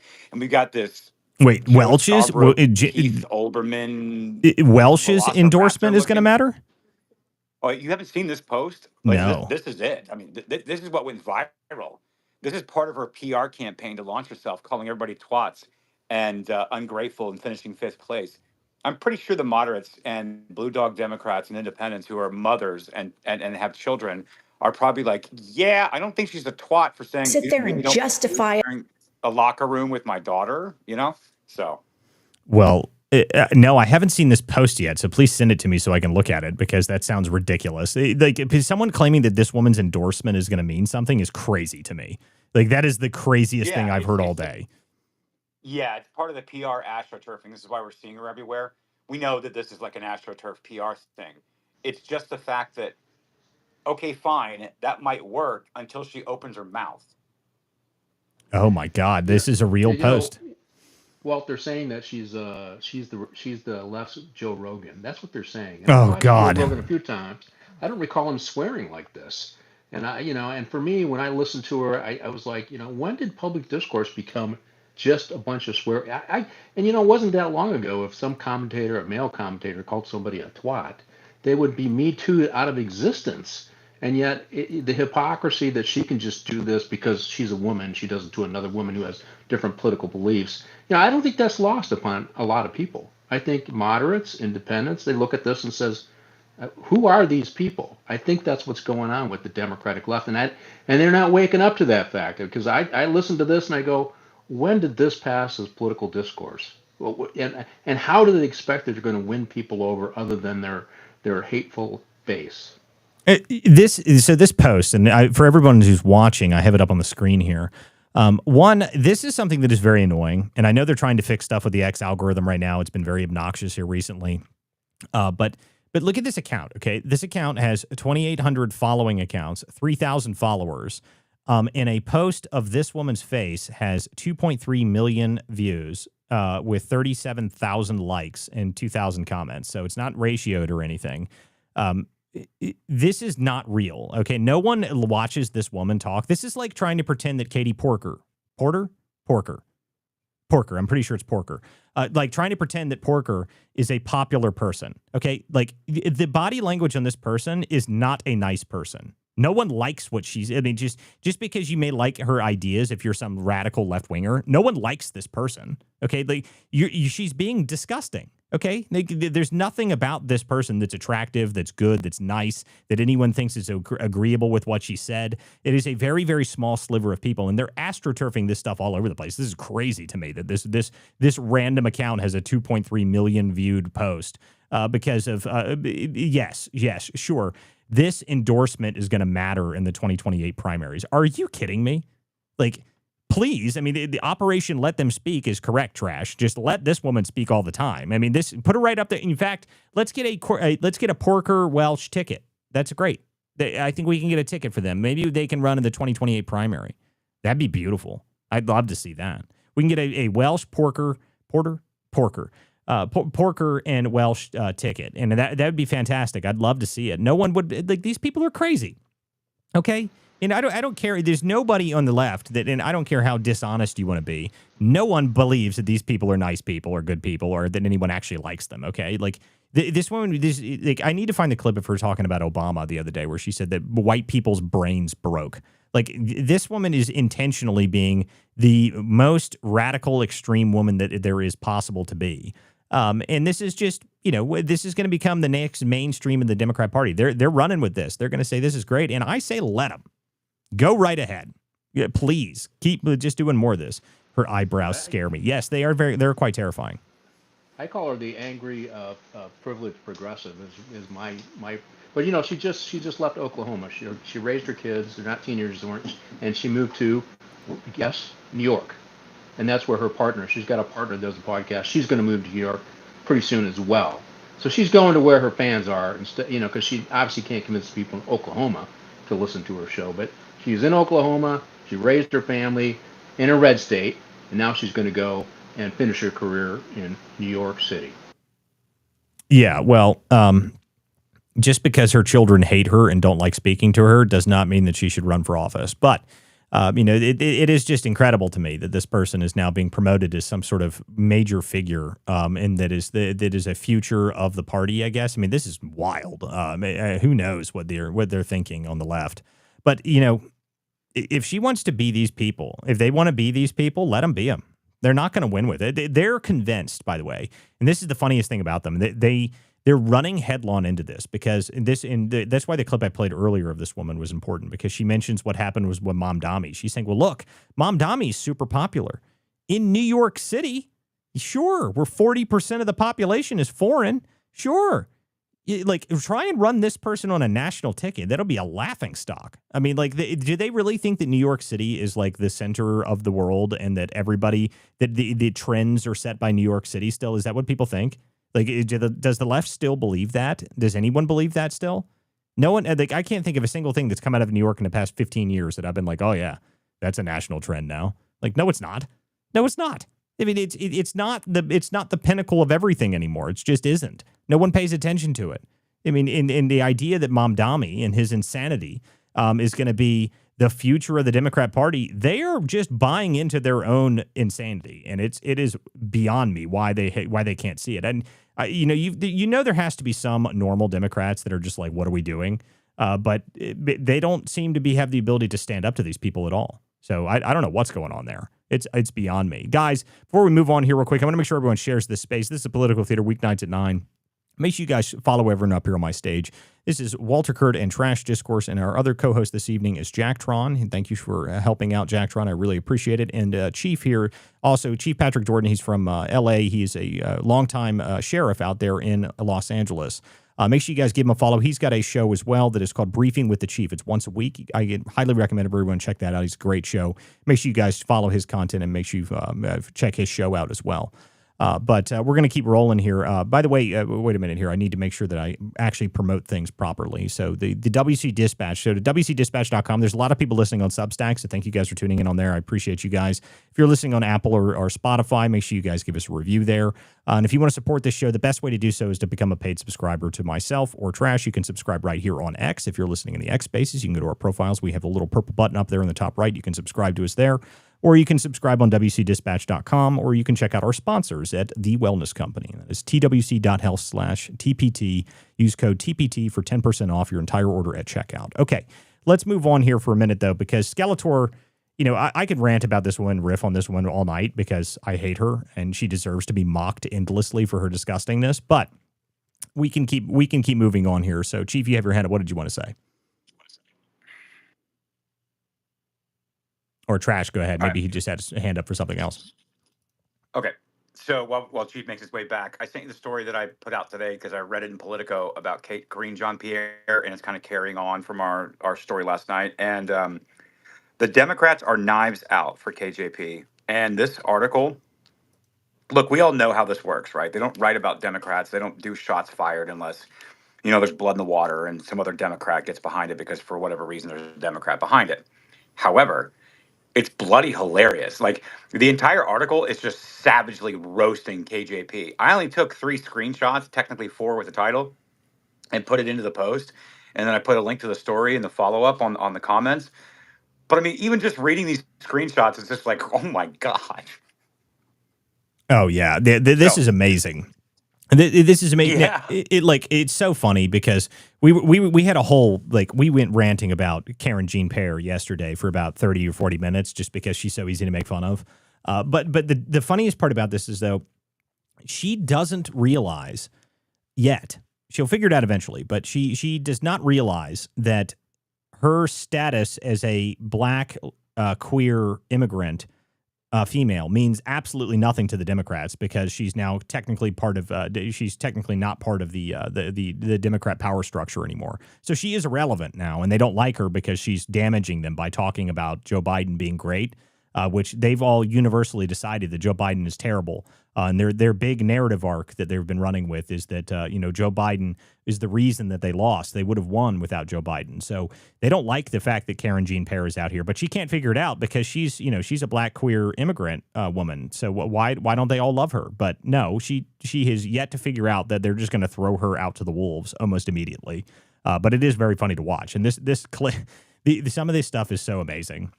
A car crash, fascinating to watch, said longtime Democrat communication strategist. Like, she was the top communicator for the president of the United States, and she can't even get through basic interviews. Jean-Pierre's difficulty in media interviews, many noted, were reminiscent of her unsteady, muddled responses over 2.5 years at the briefing room lectern. Quote, "It's like watching a toddler jump into the deep end of the pool," said a person who worked with her inside the Biden West Wing. And then they say, one former White House colleague questioned how well Jean-Pierre herself understood her own book after she appeared to reverse herself in claiming in the New Yorker that her book's subtitle, I believe subtle framing, but subtitle framing the story as, quote, "a look inside a broken White House." And she refers to it as the Trump White House, not the one that she worked in under Biden. Quote, "She doesn't even seem to have any idea what she's arguing," the former colleague said. I mean, and these are just like random screenshots. Here's the last. Those are the three that I put up. Go read the entire article. They just absolutely savagely roast her this entire article. You have to go read it. It's bad. It's amazing. It's fantastic, and I think those quotes that you have on there are just the best. The toddler jumping into the deep end was funny. Like, I mean, it's just like they don't care, man. They hate this woman. How dare she buck the establishment in the Democrat Party? Like, I mean, like, this is what you need to realize about these people, okay? Like, the left, when you decide to buck against the Democrat machine, they hate you. Like, look what they're doing to Fetterman right now. And we've been talking about Fetterman for a minute here on this show because essentially what they're doing to Fetterman right now is, who will rid us of this troublesome priest is essentially what they're doing right now. They're just essentially ranting about how much they hate Fetterman on a regular basis now. So assume that anybody that's even remotely, that he has actually a Senate position, so they have to try and keep him happy so they can get his vote because, any day now he could just put on a MAGA hat and screw them. But the someone like Karen Jean Pierre is irrelevant and doesn't matter, so they're just going to wreck her. I mean, they don't care at all. They're just going to... Remember, she followed the Circle Back girl. Yes, Jen Psaki, Miss Circle Back. Yes, that was the follow-up to Jen Psaki. But Jen Psaki did circle back to MSNBC after she got her position there. So, that she did circle all the way over there. But Karen Jean Pierre is just doomed because she's not very intelligent, and that's very obvious to anybody that's paid attention to this woman speak and do anything. But she doesn't even realize that her own party is going to eviscerate her now because she is not part of the establishment anymore. She's not parroting the talking points anymore. And now that she's not doing that, she doesn't matter. And, should be pretty interesting to watch. I wonder if she'll get radicalized, but I just honestly, I don't think she's smart enough to realize that the only reason that she got any of these positions is because she was politically convenient for them and she checked all the DEI boxes. But now that the DEI boxes aren't going to matter to her, and they're running people like Graham Plattner, which is like, a gay communist Nazi, maybe that doesn't matter anymore. So that should be pretty interesting to watch. But yes, the knives are indeed out. I agree with you, Trash. The knives are out for Karen. Karen Jean Pierre is not going to make it through this. I'm sorry. Go ahead, Chief, because I want to read it again. Yeah, I just, I wanted to bring up that because I listened to a long interview of Fetterman just yesterday, I think, and he's the only one who's clear-eyed on what is happening. He's made it very clear. I come from a swing state. We cannot win. We cannot win the presidency if we embrace these policies and these talking points. That's why we need to change. And he's clear, for a guy who had a stroke, he speaks the clearest of all of them of how detrimental these policies are for the Democratic Party. And I'm Republican. I suspect most people on this platform are Republican or lean right. But we do need to have two competent parties to have good governance ultimately. And with the Democrats jumping off the deep end, the deep left end, we're not going to have that. And Fetterman, I think, recognizes that. And this is the crazy thing is he's right in almost everything he says about how far they're going and how extreme they're getting. And the media won't pick it up. Nobody will. Well, they'll talk about it just because it's a controversy. But he's absolutely right. I've developed a lot more respect for him because you know what? Yeah, that takes courage to step out against your party. That takes courage, and he's doing it, even though I don't agree with most of his other party platform issues. Well, and we've said this a number of times on this show. Fetterman is kind of amazing because he is proving regularly that the only Democrat with any sense actually has real brain damage. Like, legitimately. Like, he actually does have brain damage. And he's the only one that makes any sense. It's just ridiculous to see. But it's true. I mean, he's the only one that says anything normal about it. And he's, the whole shutdown scenario here, he's said multiple times, he's like, what are we doing? Like, this is the stupidest shutdown ever. Like, we need to open the government back up again. And the Democrats are getting roasted on this, by the way. They're getting destroyed on the messaging for the shutdown. They are not used to this. Okay. Like, they are completely not understanding of the fact that they don't have control of the media narrative machine. They're getting wrecked. I mean, they're getting crushed on this whole shutdown scenario. They've now voted 13 times, and everybody knows that they've now voted 13 times to keep the government shut down. SNAP benefits are starting to go out. The EBT money is starting to dry up. And now, even worse for them, people are starting to question what the EBT money was for in the first place, which is not the ideal thing for the Democrats. Like, if you have Republicans starting to look and see what the EBT money was being spent on, and people are starting to pay attention to it, that's going to be a very bad thing for the Democrats yet again. Yet again, it's going to be another problem. The only question someone posed this to me yesterday, and Trash, I'd be curious to get your take on this. Maybe you, Dractron, maybe it's just what you guys think about this. So someone said something to me that was like, what if the reason that they're so hell-bent on these ACA credits is because that's another avenue for their fraud that they did, like the USAID stuff? What if that's just another avenue, and that's part of the problem? Their avenue for funding for the Democrat Party, if they don't get those ACA credits, they're not going to be able to fund their midterms because that's where a lot of their money was coming in. And I wouldn't be surprised. So $9 billion, $9 billion with a B, was a payment that United Healthcare made to AARP. And they did this because of the various different bonuses and things like that. But United Healthcare paid $9 billion to AARP. Now, AARP, as you know, obviously it's for older generations, what have you. Part of these healthcare plans and healthcare scams and everything else, most of it runs through AARP. So if they cannot collect these subsidies and these payments, it's not just United Healthcare, but many of these other healthcare providers are going to lose so much money, and they want you to believe that it's underwriting and the raising of premiums that's going to kick that out. No, this was the grift that the ACA was running since Obama. The other thing about this, just to be clear about this, so we're all clear about this, that's just one instance. And so if the subsidy sunset and the COVID grift is finally over, because they extended it because of COVID, if you guys remember correctly, they extended it for additional 3 years because of COVID. All of that is set to go away. And that's really what the noise is all about, isn't it? Yeah, and that's what my point is, really. I think that the amount of money that they were siphoning out of taxpayer dollars on a regular basis, we're going to find out that it was a lot more than just the USAID funds. And I think that might be a real reason that they're so hell-bent about this shutdown, because they're trying to get their money back, and they're panicking because their donor money is not doing well, okay? Like, their billionaires are not going to be able to fund races all across the country to be able to prop up their next election if this is the case. Yep, I think we might be onto something. But again, I'm just kicking that around. But what I just said is absolutely true. Just to be clear. Yeah, I mean, it's very clear that it's very interesting to go look at that, because someone brought that up the other day to me, and I hadn't really thought about it. But when was the last time they got all pissed off about something to the point that they were all up in arms and protesting, and the whole Democrat Party was united? And it was when It was when they, randomly, they all tried to tell everybody that USAID was the most important organization in all of history, even though no one had even heard of USAID.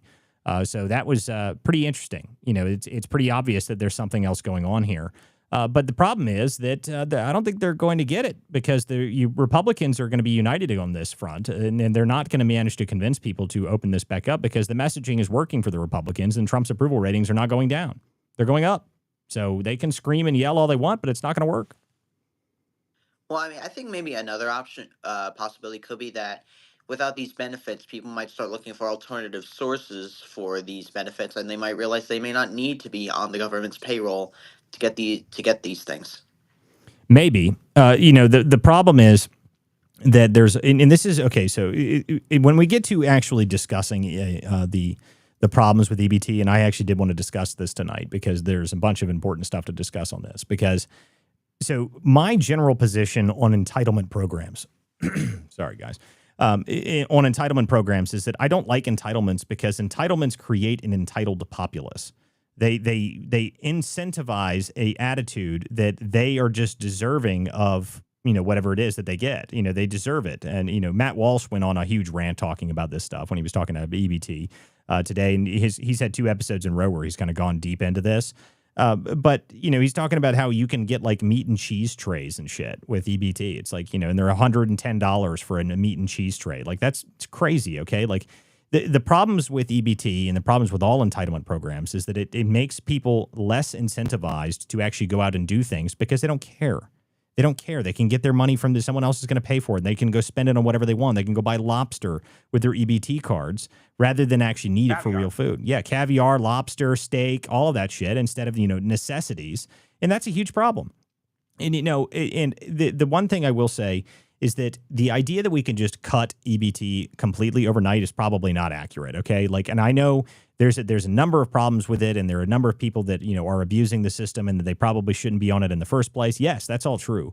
But there are some people who actually do need it, okay? And most of those people exist mostly throughout the Midwest, in some of the poorer sections of the South. And that's because the jobs have been evacuated from their communities because of our foolish leadership for the past 30 years in this country. So until you fix that problem, you can't just eliminate the program. But what you should do is you should reduce it to the point that it is not you shouldn't be able to get friggin' Oreos with SNAP, okay? Okay, you don't need Oreos. There is no reason for you to have Oreos with SNAP. If SNAP is supposed to be designed so that you can feed a family with it, you don't need friggin' Oreos or fudge rounds or candy or Gushers or any of that stuff. You don't need it, okay? That's not necessary. It should be, bread and rice and, whatever, produce and some meat or something, like ground beef, okay? I'm fine with that. I'm fine with those programs having that, but you shouldn't be able to go out and buy whatever you want using these programs because it's a subsidized program by my tax dollars, okay? It's our tax dollars paying for it. But what we can go into any deeper on this is the amount of people that are on this stuff. Okay, so here's a clip that I have saved for this, and this is discussing this problem pretty at length in here, and the amount of people that are on EBT and the amount of people that it's a huge problem in that what on earth are we giving this much of our taxpayer dollars away? There are 42 million people in this country that need food stamps on a weekly basis. And we're saying people deliberately instead of Americans because most of the people that are on food stamps aren't even from this country. 45% of Afghanistan immigrants are on food stamps. 42% of Somali immigrants, 34% of every immigrant from Iraq, 23% of Haitians, 59% of all illegal aliens are collecting food stamps, meaning that most of the people getting food stamps from the U.S. government and the U.S. taxpayer are not even Americans. Think about that. And we didn't know about any of this before the government shutdown started, but thanks to Democrats, we can confirm tonight that millions of Joe Biden illegal aliens, people who crossed the border when Joe was president, are now collecting food stamps from a program funded by hardworking American taxpayers. So there you go. And what I was just clarifying just a minute ago that I agree that we should probably have some sort of food safety net for people in this country that need it. Yes, we should. Okay, I don't have a problem with that. Okay, like I think it's a good thing to take care of people that are actually in need. Single moms that they're what if say you're a widow, your husband died in some accident, you've got 4 kids at home, and you didn't have a job or career beforehand, and maybe you don't have any money. Okay, those programs should exist. Safety net should exist for those types of people. Families that are struggling, maybe they've got a couple jobs and there's not good jobs in their area, and then they need a little bit of assistance to pay for the groceries every month. I'm okay with that. I got no problem with that. Now, if you're a freaking illegal immigrant, you shouldn't get a cent of my freaking tax dollars. I don't care how it gets there. I don't care what program it's for. No is the answer. How are you even accessing it is the other question. And we know it's through Joe Biden's crap. Okay. So, 42 million people on food stamps in this country. How many of them are illegal immigrants is the next question we need to have answered. And I would like it answered immediately. But on top of that, how many of those people actually have jobs already? How many of those people don't need it at all? There needs to be a lot more restrictions on this stuff. Okay, because I agree with the idea of safety nets and being able to provide food for people, but there is no reason that some of these people, and I know, I don't know if you guys, how many people you guys know that have food stamp access or have EBT cards and SNAP benefits, but I know people that live in luxury houses that, they have food stamps and they just do it because they can get away with it. They don't care. Doesn't mean anything to them. They're just like, well, why would I pay for food if I don't have to? They go and apply for it. They get the SNAP program. They got the EBT card. They don't pay for groceries ever. The crazy thing about it to me is that I don't even think about that sort of stuff. Could I probably used food assistance a couple years ago, when I was struggling and I was, it was rough, we were starting a family and I was having money issues at the time, probably, but I didn't ever think about that. I just said, I just got to work more. That was my response. I need to work more. I need to go make more money. I got to go figure out another way to have some sort of income. That was my response, not someone needs to take care of me. But if you allow people to just abuse the system, they will abuse it. Of course they will. If you convince a whole group of people that they don't have to do anything to get the finer things in life, like, if you want to buy lobster, you can buy it with your freaking SNAP card. That's insane. Okay? You shouldn't be able to buy any of that stuff. Okay? You shouldn't be able to buy any of that stuff. 0 illegal immigrants should be on SNAP programs, by the way. And immigrants, just legal immigrants, I don't care how they got here. Asylum seekers, all those people. Look, I get the idea that we needed to let in bazillions of people under the asylum program. But all those people that just came here for economic issues, they need to go back, one. But anybody that's here, that's just here on some sort of ridiculous program, you sure as hell shouldn't be able to eat steak off the taxpayer dollars, not dime, okay? Rice and beans is the best you should be able to get. Okay, if we're going to even have a program for it at all, okay, you should get barely sustenance, $50 a month. You can buy enough rice to survive. You'll be okay. Okay, if we're going to fund it at all. But anybody who is an illegal immigrant, no, not even remotely. If you're here illegally, every single person that is here illegally that has an EBT card should be arrested tomorrow. That's how that should work. Every single card that has access to somebody that is not an American citizen, that is an illegal immigrant in any way, that card should be shut off instantaneously. And I love there was a video that came out, and there was some Afghan refugee that was here, and he said, if the government, I can't afford it was to. Iraq. Yeah, sorry, Iraq. It was Iraq. And if the government shutdown continues for another month, I can't afford to stay in this country. I've got a great solution for you. You may not like it, but I have one. You can leave, now. The idea that we need to subsidize and become the world's food bank is insane. We don't need to do that, okay? We're full, okay? No more food banks for, the rest of the planet to come here and eat off of the American middle class's dime, because that's who's funding it, okay? I love the idea that, oh my God, no one pays taxes. Yes, you do. Everybody in the middle class still pays taxes. It comes out of your pocket somewhere, okay? Even if you get refunded at the end of the year because you only make $50,000 a year, you still pay taxes that whole year. It's such a misnomer that no one pays taxes in this country, let alone the fact that you get Social Security taken out and then they use that for whatever resources they want, and then you get Medicaid taken out and they use that for whatever they want, because money is still fungible. Okay, money moves all over the place. They push it into whatever program they want. So it's amazing to me that we even have this many people that are not Americans on the program in the first place. All those people need to be removed instantly.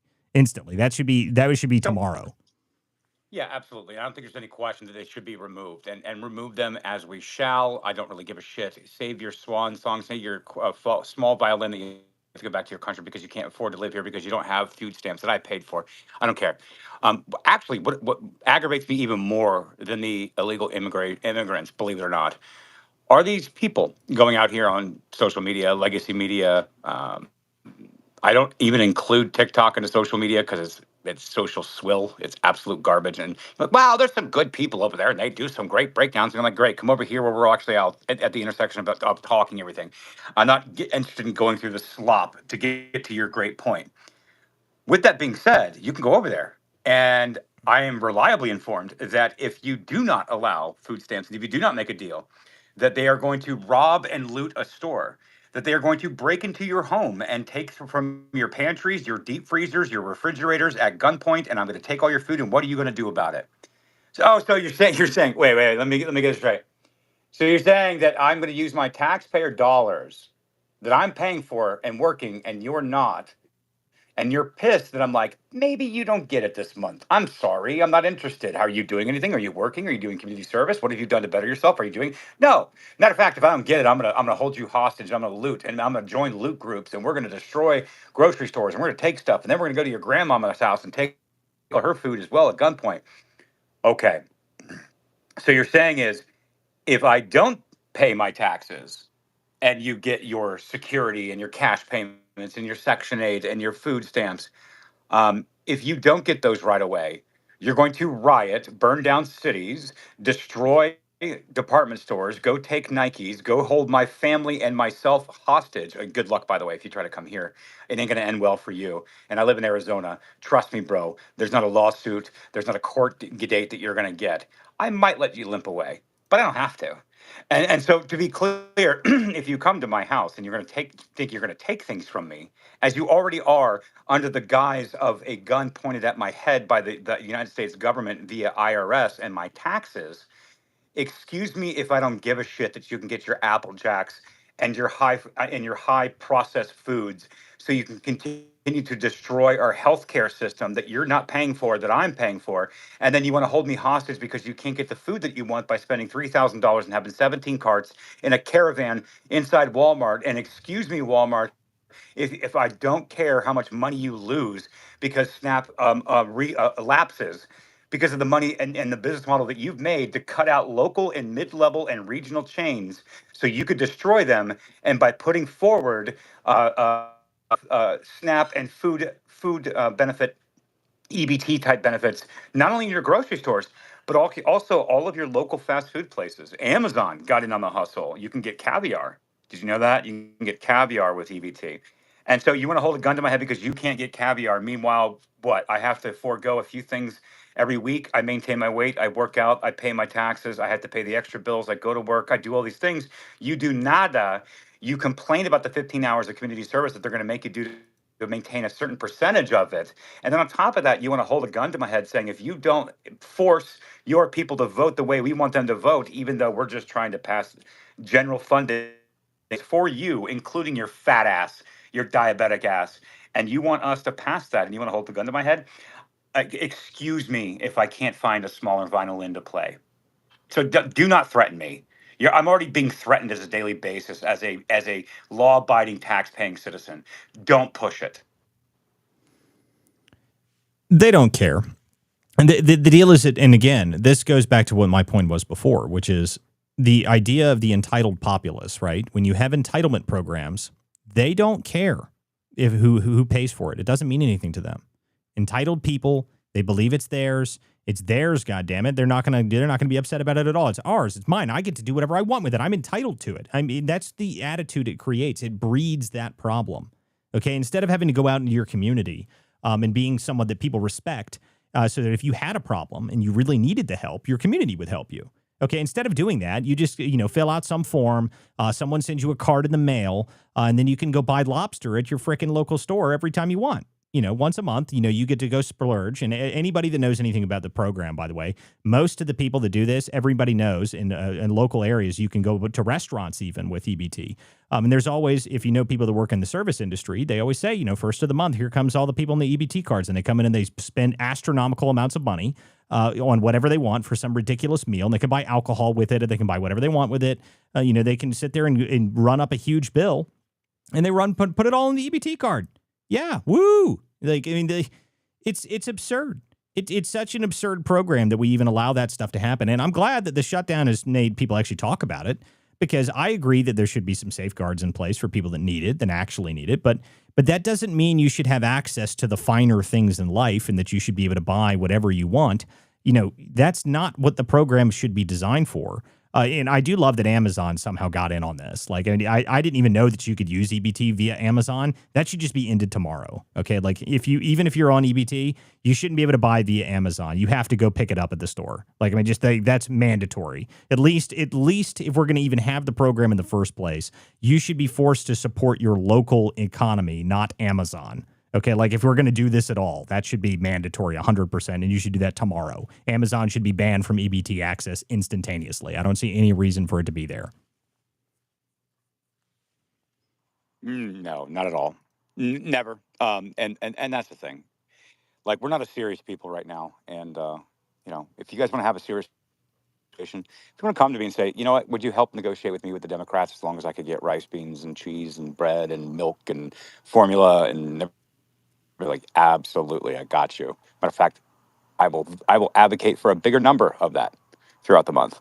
But like, I don't want to hear shit anymore. I'm tired of caravan of carts every month. Like, I literally will not go into a grocery store. I will Instacart and get it delivered anywhere between the 1st and the 5th of the month, because I don't even want to remotely deal with lines of shit. And then carts go by of people that they're barely dressed to be in public, and then they're just like, I'm sorry, I'm not interested. I'm not even being a snob.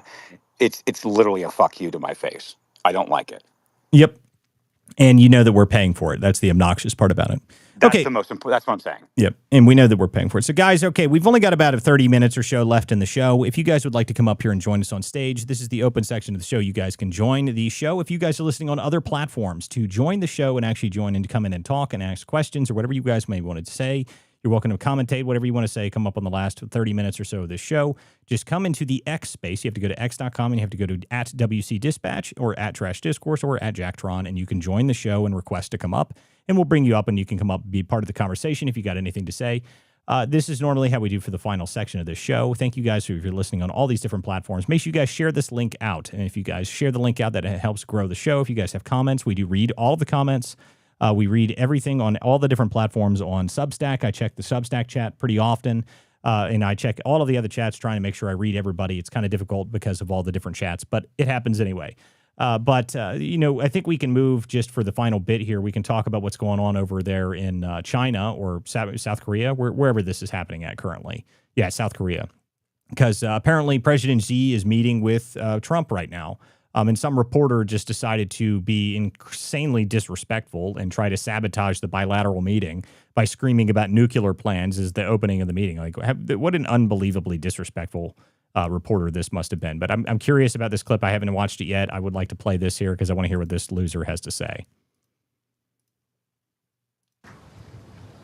Mr. President, why did you change your nuclear plans? Why are you going to be doing more nuclear testing? Thank you very much, everybody. Thank you. Thank you very much.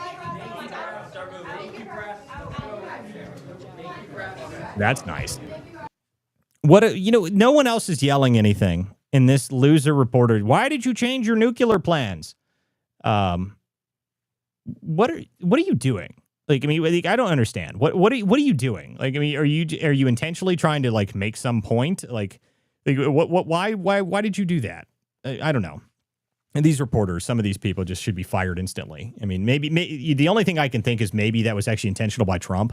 If that was something that he wanted done, that would make a lot of sense. But I doubt it somehow. I don't even know what to do with that.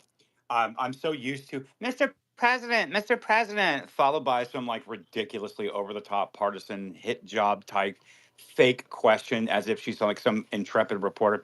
Unless this woman's beat is nuclear energy around the world, do you believe that's what it was? It's beyond me, dude. I will never understand this.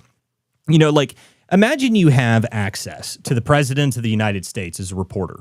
And President Trump is one of the only presidents in history that is very nice to the press to the point that he interacts with them more than anybody else.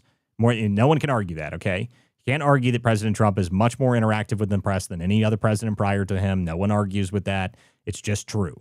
It's just true. You can lie about it all you want, but it is true.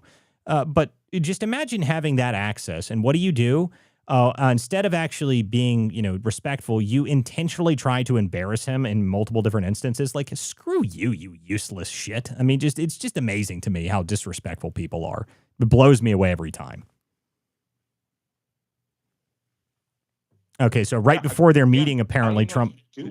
Yeah, apparently, right before their meeting, he put out a tweet testing about nuclear testing starting immediately. So maybe that was intentional by Trump, actually. Okay, well, that changes my opinion, actually. I mean, maybe because it was so just I don't know, flippant and doesn't land for me. I don't care. I wasn't looking for an answer for that. So maybe there was something more to it. I'm sure there might be. Well, so here's the tweet from here's the truth from President Trump, apparently. So the United States has more nuclear weapons than any other country. This was accomplished including a complete update and renovation of existing weapons during my first term in office. Because of the tremendous destructive power, I hated to do it, but it had no choice. Russia is second and China is a distant third. But it will be even within 5 years because of their country's testing programs. I have instructed the Department of War to start testing our nuclear weapons on an equal basis.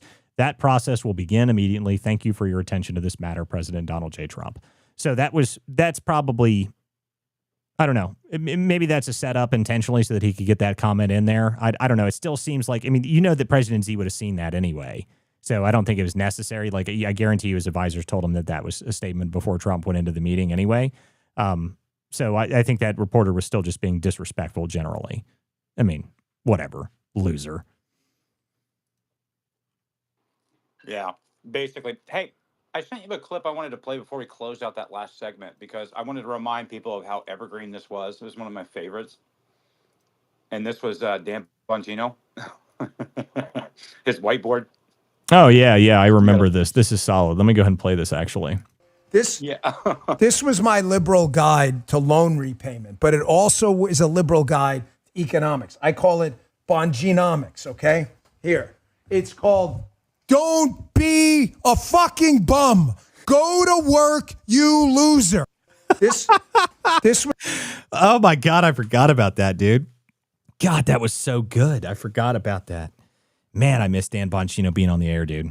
God. Absolutely. He also had one for the Hunter Ukraine scandal. He said Hunter gave money to Dad, and then Dad lobbies for Ukraine, and then Ukraine gives money to Hunter. Yes. I love the whiteboard, though. The whiteboard. Don't be a fucking bum. Just Dan Bongino, dude. Just great stuff. Can you imagine how funny it's going to be when he's done doing whatever the hell it is that he's doing currently? Can you imagine that first show when he comes back into doing this stuff? Like how ridiculous that show is going to be. He is, I cannot wait.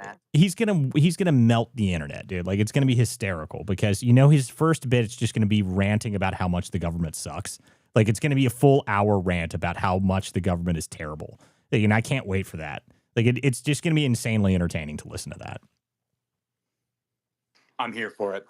But I had to pull that clip back up, man. I put it out about an hour ago because it reminded me. I was like, oh, yeah, don't be an effing bum. Get up, get your ass up in the air, and go to work. That's right. Get up and go to work. I mean, that would be, what a concept here. What a concept. Just amazing to me that we live in such a ridiculous world that no one seems to care that there's a bazillion people that don't need the assistance but take it anyway, and they don't even question it whatsoever. So it looks like the data. Go ahead. Yeah, go ahead. No, you're fine. Go ahead. No, I'm saying like the data's bad. Like it's really bad, and it only gets worse when you look at many of the illegals and things like that we've got going on. Like, what was it, roughly 3 million, essentially, out of the 42 million that are on some kind of like social entitlement are illegal immigrants. 3 million. That's a huge number. That's a massive, massive number. Yeah, I mean, and they're like, well, if you take this away, I have to deport. I'm like, give him the $1,000, give him the CPB1 app, take it away. Give him a nice steak and caviar meal on Amazon, on the house, and send them about their day. Well, listen, I think we need to really the Trump administration. They've never listened to us on this. Okay, they've taken some of our suggestions in the past, and if any administration officials are listening, I'm telling you, okay, the easiest way, cruise ships. Okay, cruise ships. Okay, you offer a full package cruise option to Haiti, or not to Haiti. Don't tell them you're going there. Okay, but just like cruise package. You just pass them out in all of these neighborhoods of illegals. They're like, just tell them Dominican Republic ish. Yeah, ish. Uganda-ish. Listen, it's a brilliant idea, though, okay? Because the cruise ships are one way, okay? So you give them a full all-access cruise pass.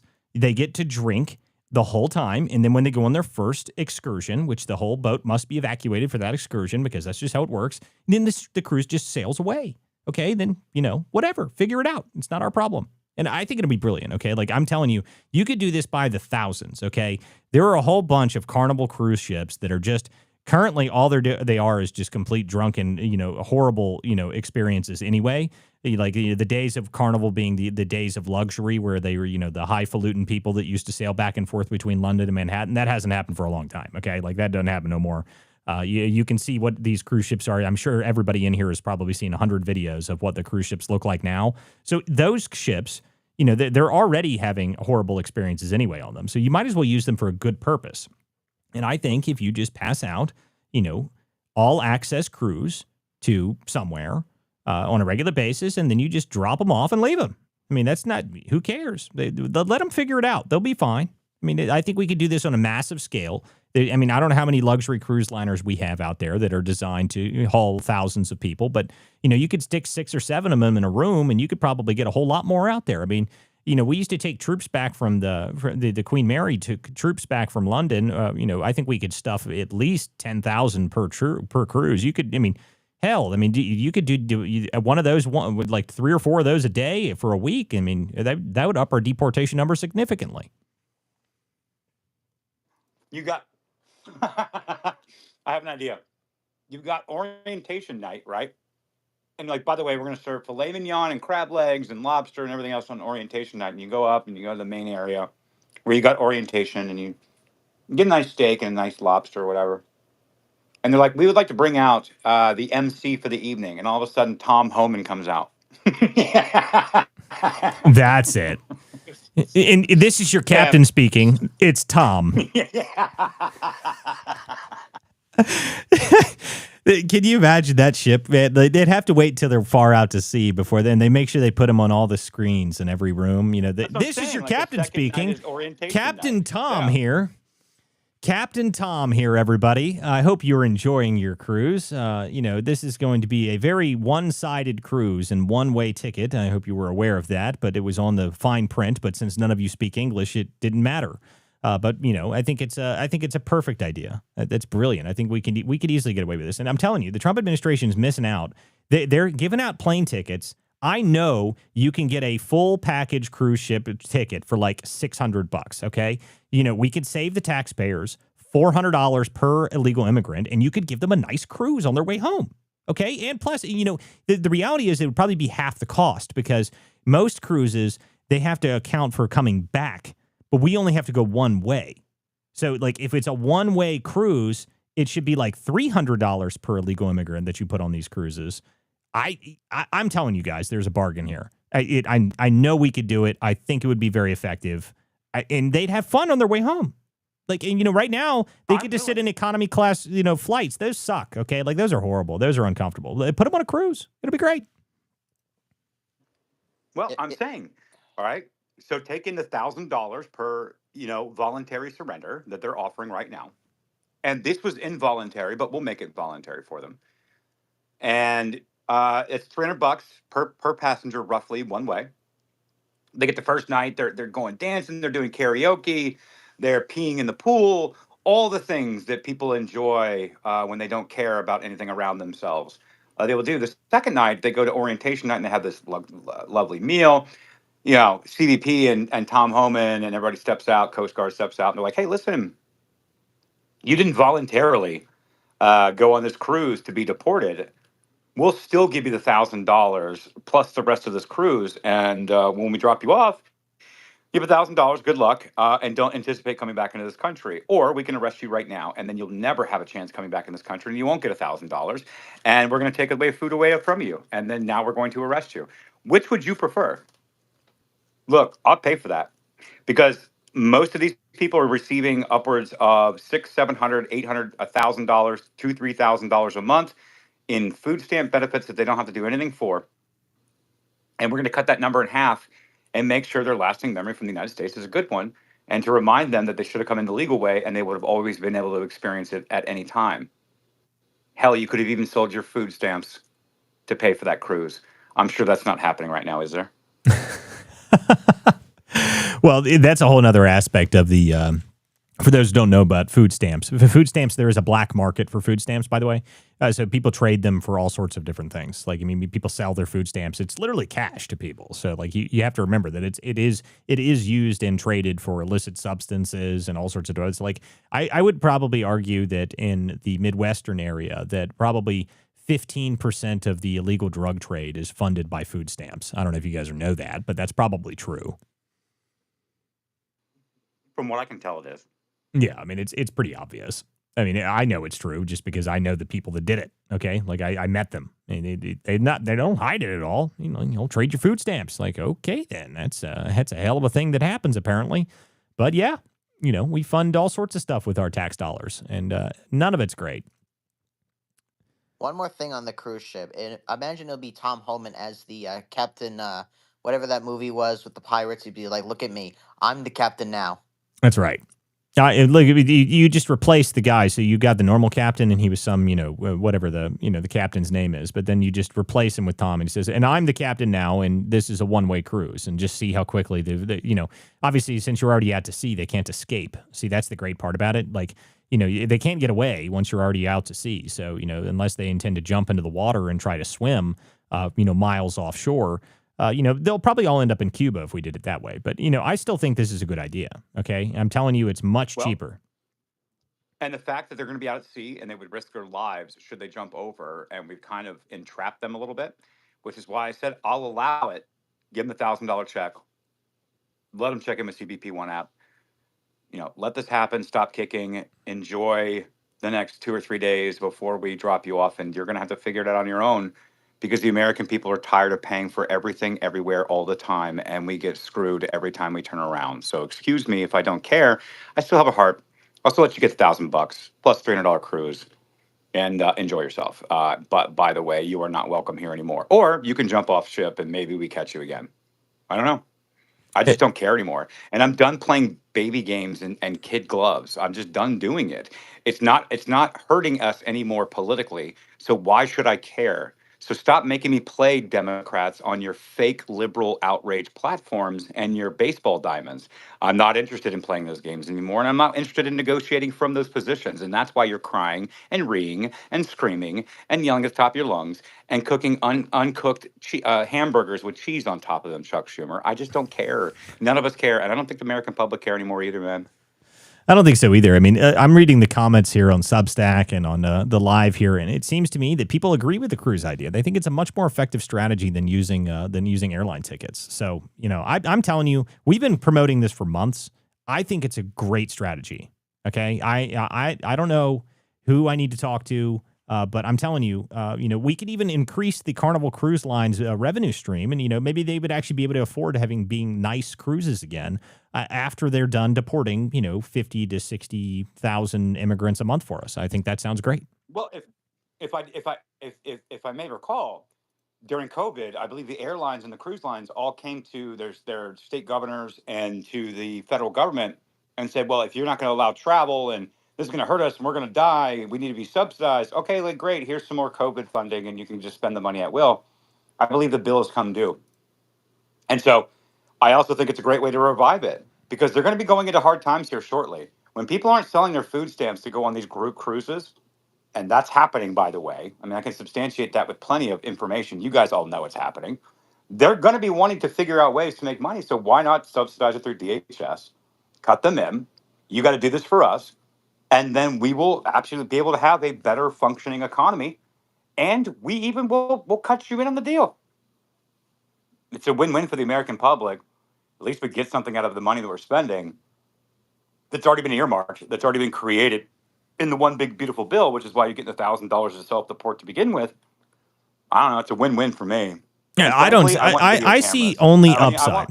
I want cop-style video cameras with it. Well, listen, I only see upside from using the cruise lines. Okay, I don't see a downside to it. Someone's going to have to explain to me how there's a downside to it. I mean, there's a lot of cruise lines that we could use. Okay. And no one cares about them anymore anyway, because of how horrible they've gotten over the past few years, and they've been going lower and lower and lower. So let them make some money. Well, I would say Viking. Viking's been keeping it legit. They've been keeping it 100. So I still want to take some Alaskan Viking cruises. So I'm going to leave Alaskan Viking or Viking Europe out of this because holler at your boy. But like, yeah. Right, but those cruises, the Viking cruises, are designed so you actually like sightsee and whatnot. That like those are a bit different. Like those are sightseeing type cruises. The ones that are just going down to the Caribbean to like sail around and go to their private islands and drink, like those are the ones I'm talking about. And there's a lot of those. So like, there's got to be at least 2 or 3 dozen cruise ships we could use for this program. And I'm telling you, it saves us a whole lot of money. We should definitely do it. I see no problems with it. I see no downside to it. We could easily deport 50 to 60,000 immigrants a week doing this program. But anyway, guys, we will be back tomorrow night for more of the Political Theater. Thank you guys for showing up this evening. Make sure you guys follow myself and Trash and Jacktron. Thank you for help filling in while Trash was dealing with his car issues this evening. Thank you guys for showing up this evening. And we will be back tomorrow at 9 p.m. for more of the theater. Make sure you guys share all the content we put up here on the show. Make sure you guys subscribe to the WC Dispatch on X, on Substack, and make sure you check out Trash's content and subscribe to him there as well. The best way you can support this show is just the two of us that run the show, and Jacktron's been helping out a lot here recently, so I appreciate you, Jacktron. Make sure you guys, I don't know if you have subscriptions available or not, but if you do, make sure you subscribe to Jacktron, because all of those things are available to help support the show. And make sure you check out our sponsors at The Wellness Company. Go to twc.health/TPT.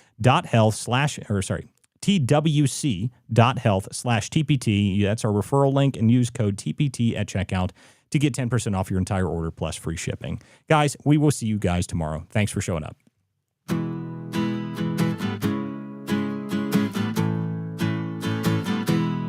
Some folks are born with a liberty spark, their hearts beat red, white, and blue. When the anchors sneer and the cameras bark, they turn the lens right back at you. Truth bound, ain't for sale, ain't for sale. We're not the party line sons, no, we ain't for sale, ain't for sale. We're the vigilant ones, so.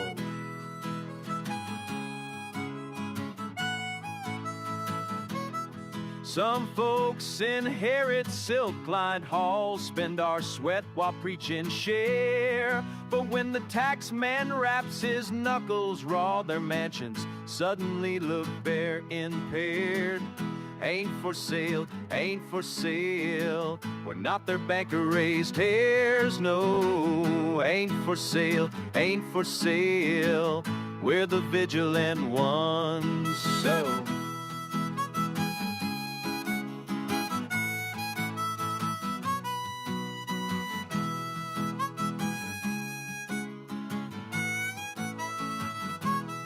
Yeah, some paint stars on press room lies and send the common men to toil. Ask them, how much truth will you trade tonight? They mutter, more noise, more noise, more noise. Ain't for sale, ain't for sale. Not the theater's pawns, friend. It ain't for sale, ain't for sale. We're America's steadfast one. No, we won't be spun.